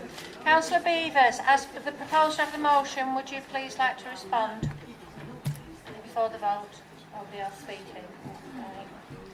Universal credit was sold to us as being part of an unavoided programme of fiscal austerity needed to save the country from bankruptcy. The reality of universal credit is that it's a way of punishing the poorest in our society, making their lives even more impossible than normal. The waiting period can actually take up to 12 weeks, and often does. This is the reality of universal credit. The waiting times pushes our poor and disabled and vulnerable families into debt, rent arrears. Do you mind being quiet while I speak? It's very, very rude. Madam Chair. Madam Chair, would you please ask the Conservative group to behave? Thank you. No, I don't believe that universal credit's a laughing matter, but obviously you guys do. That's how much empathy you've got for your fellow man and woman. This is the reality of universal credit. It pushes the poor, disabled and vulnerable families into debt, rent arrears and serious hardship, requiring them to sacrifice food or heating or both to get by. In my opinion, this sends a message to universal credit claimants that being on benefits should involve hardship. These are cruel and unnecessarily designed to inflict extra hardship on the most vulnerable in our communities. I can't believe I am standing in the 5th largest economy in the world and it is deemed acceptable by some in our society to send our poor and disabled and vulnerable families to food banks to feed themselves. This should not be happening. Even more alarming is that some members of Parliament believe it is appropriate to have photo shoots outside food banks. Why would you do that? Why would you smile and celebrate the need for people to ask for free food? Because we have taken away the means they had to feed themselves. There is so much wrong with universal credit. The government says it's a work in progress and it's only 70% developed. So I ask, why are we experimenting on our poor and disabled? Why are we making families wait before we give them the means to feed themselves? Why would we believe that it's okay for children to be cold and hungry this winter? I am sure that you are as horrified by universal credit as I am. Because of I ask that you support this motion and we work together to protect the poor and disabled families and the children of Wyre. I urge you all to support this notice of motion. Thank you. Thank you, Councillor Beavers. That concludes the debate, so we will move to the vote. With Madam Mayor, may I ask for a recorded vote?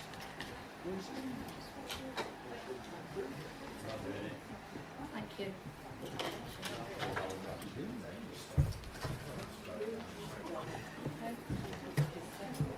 Thank you, members. When I call out your name, will you please indicate whether you are for the notice of motion or whether you are against the notice of motion?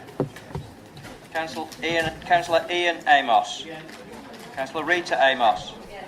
Councillor Emma Anderson. Abstain. Councillor Marge Anderton. Councillor Lady Atkins.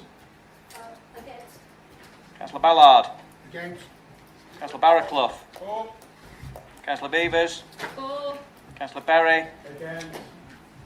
Councillor Barry Birch. Against. Councillor Colette Birch. Against. Councillor Bowen. Against. Councillor Cartridge. Councillor Catterall. Against. Councillor Collinson. Against. Councillor Ellison.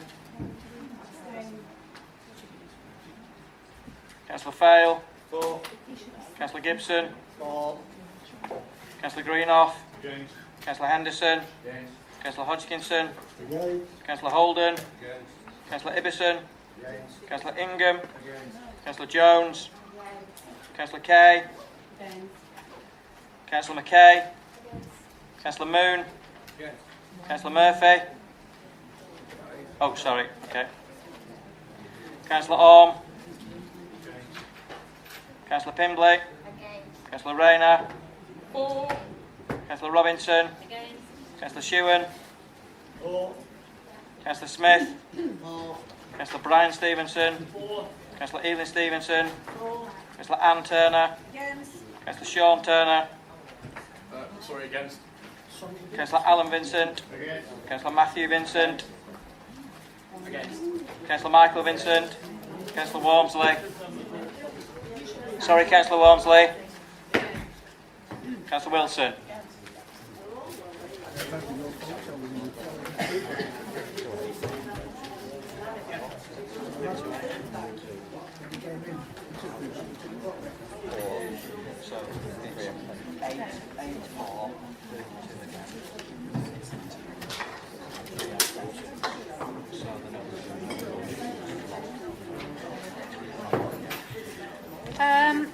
The results of the vote are 8 votes for, 32 against and 3 abstentions.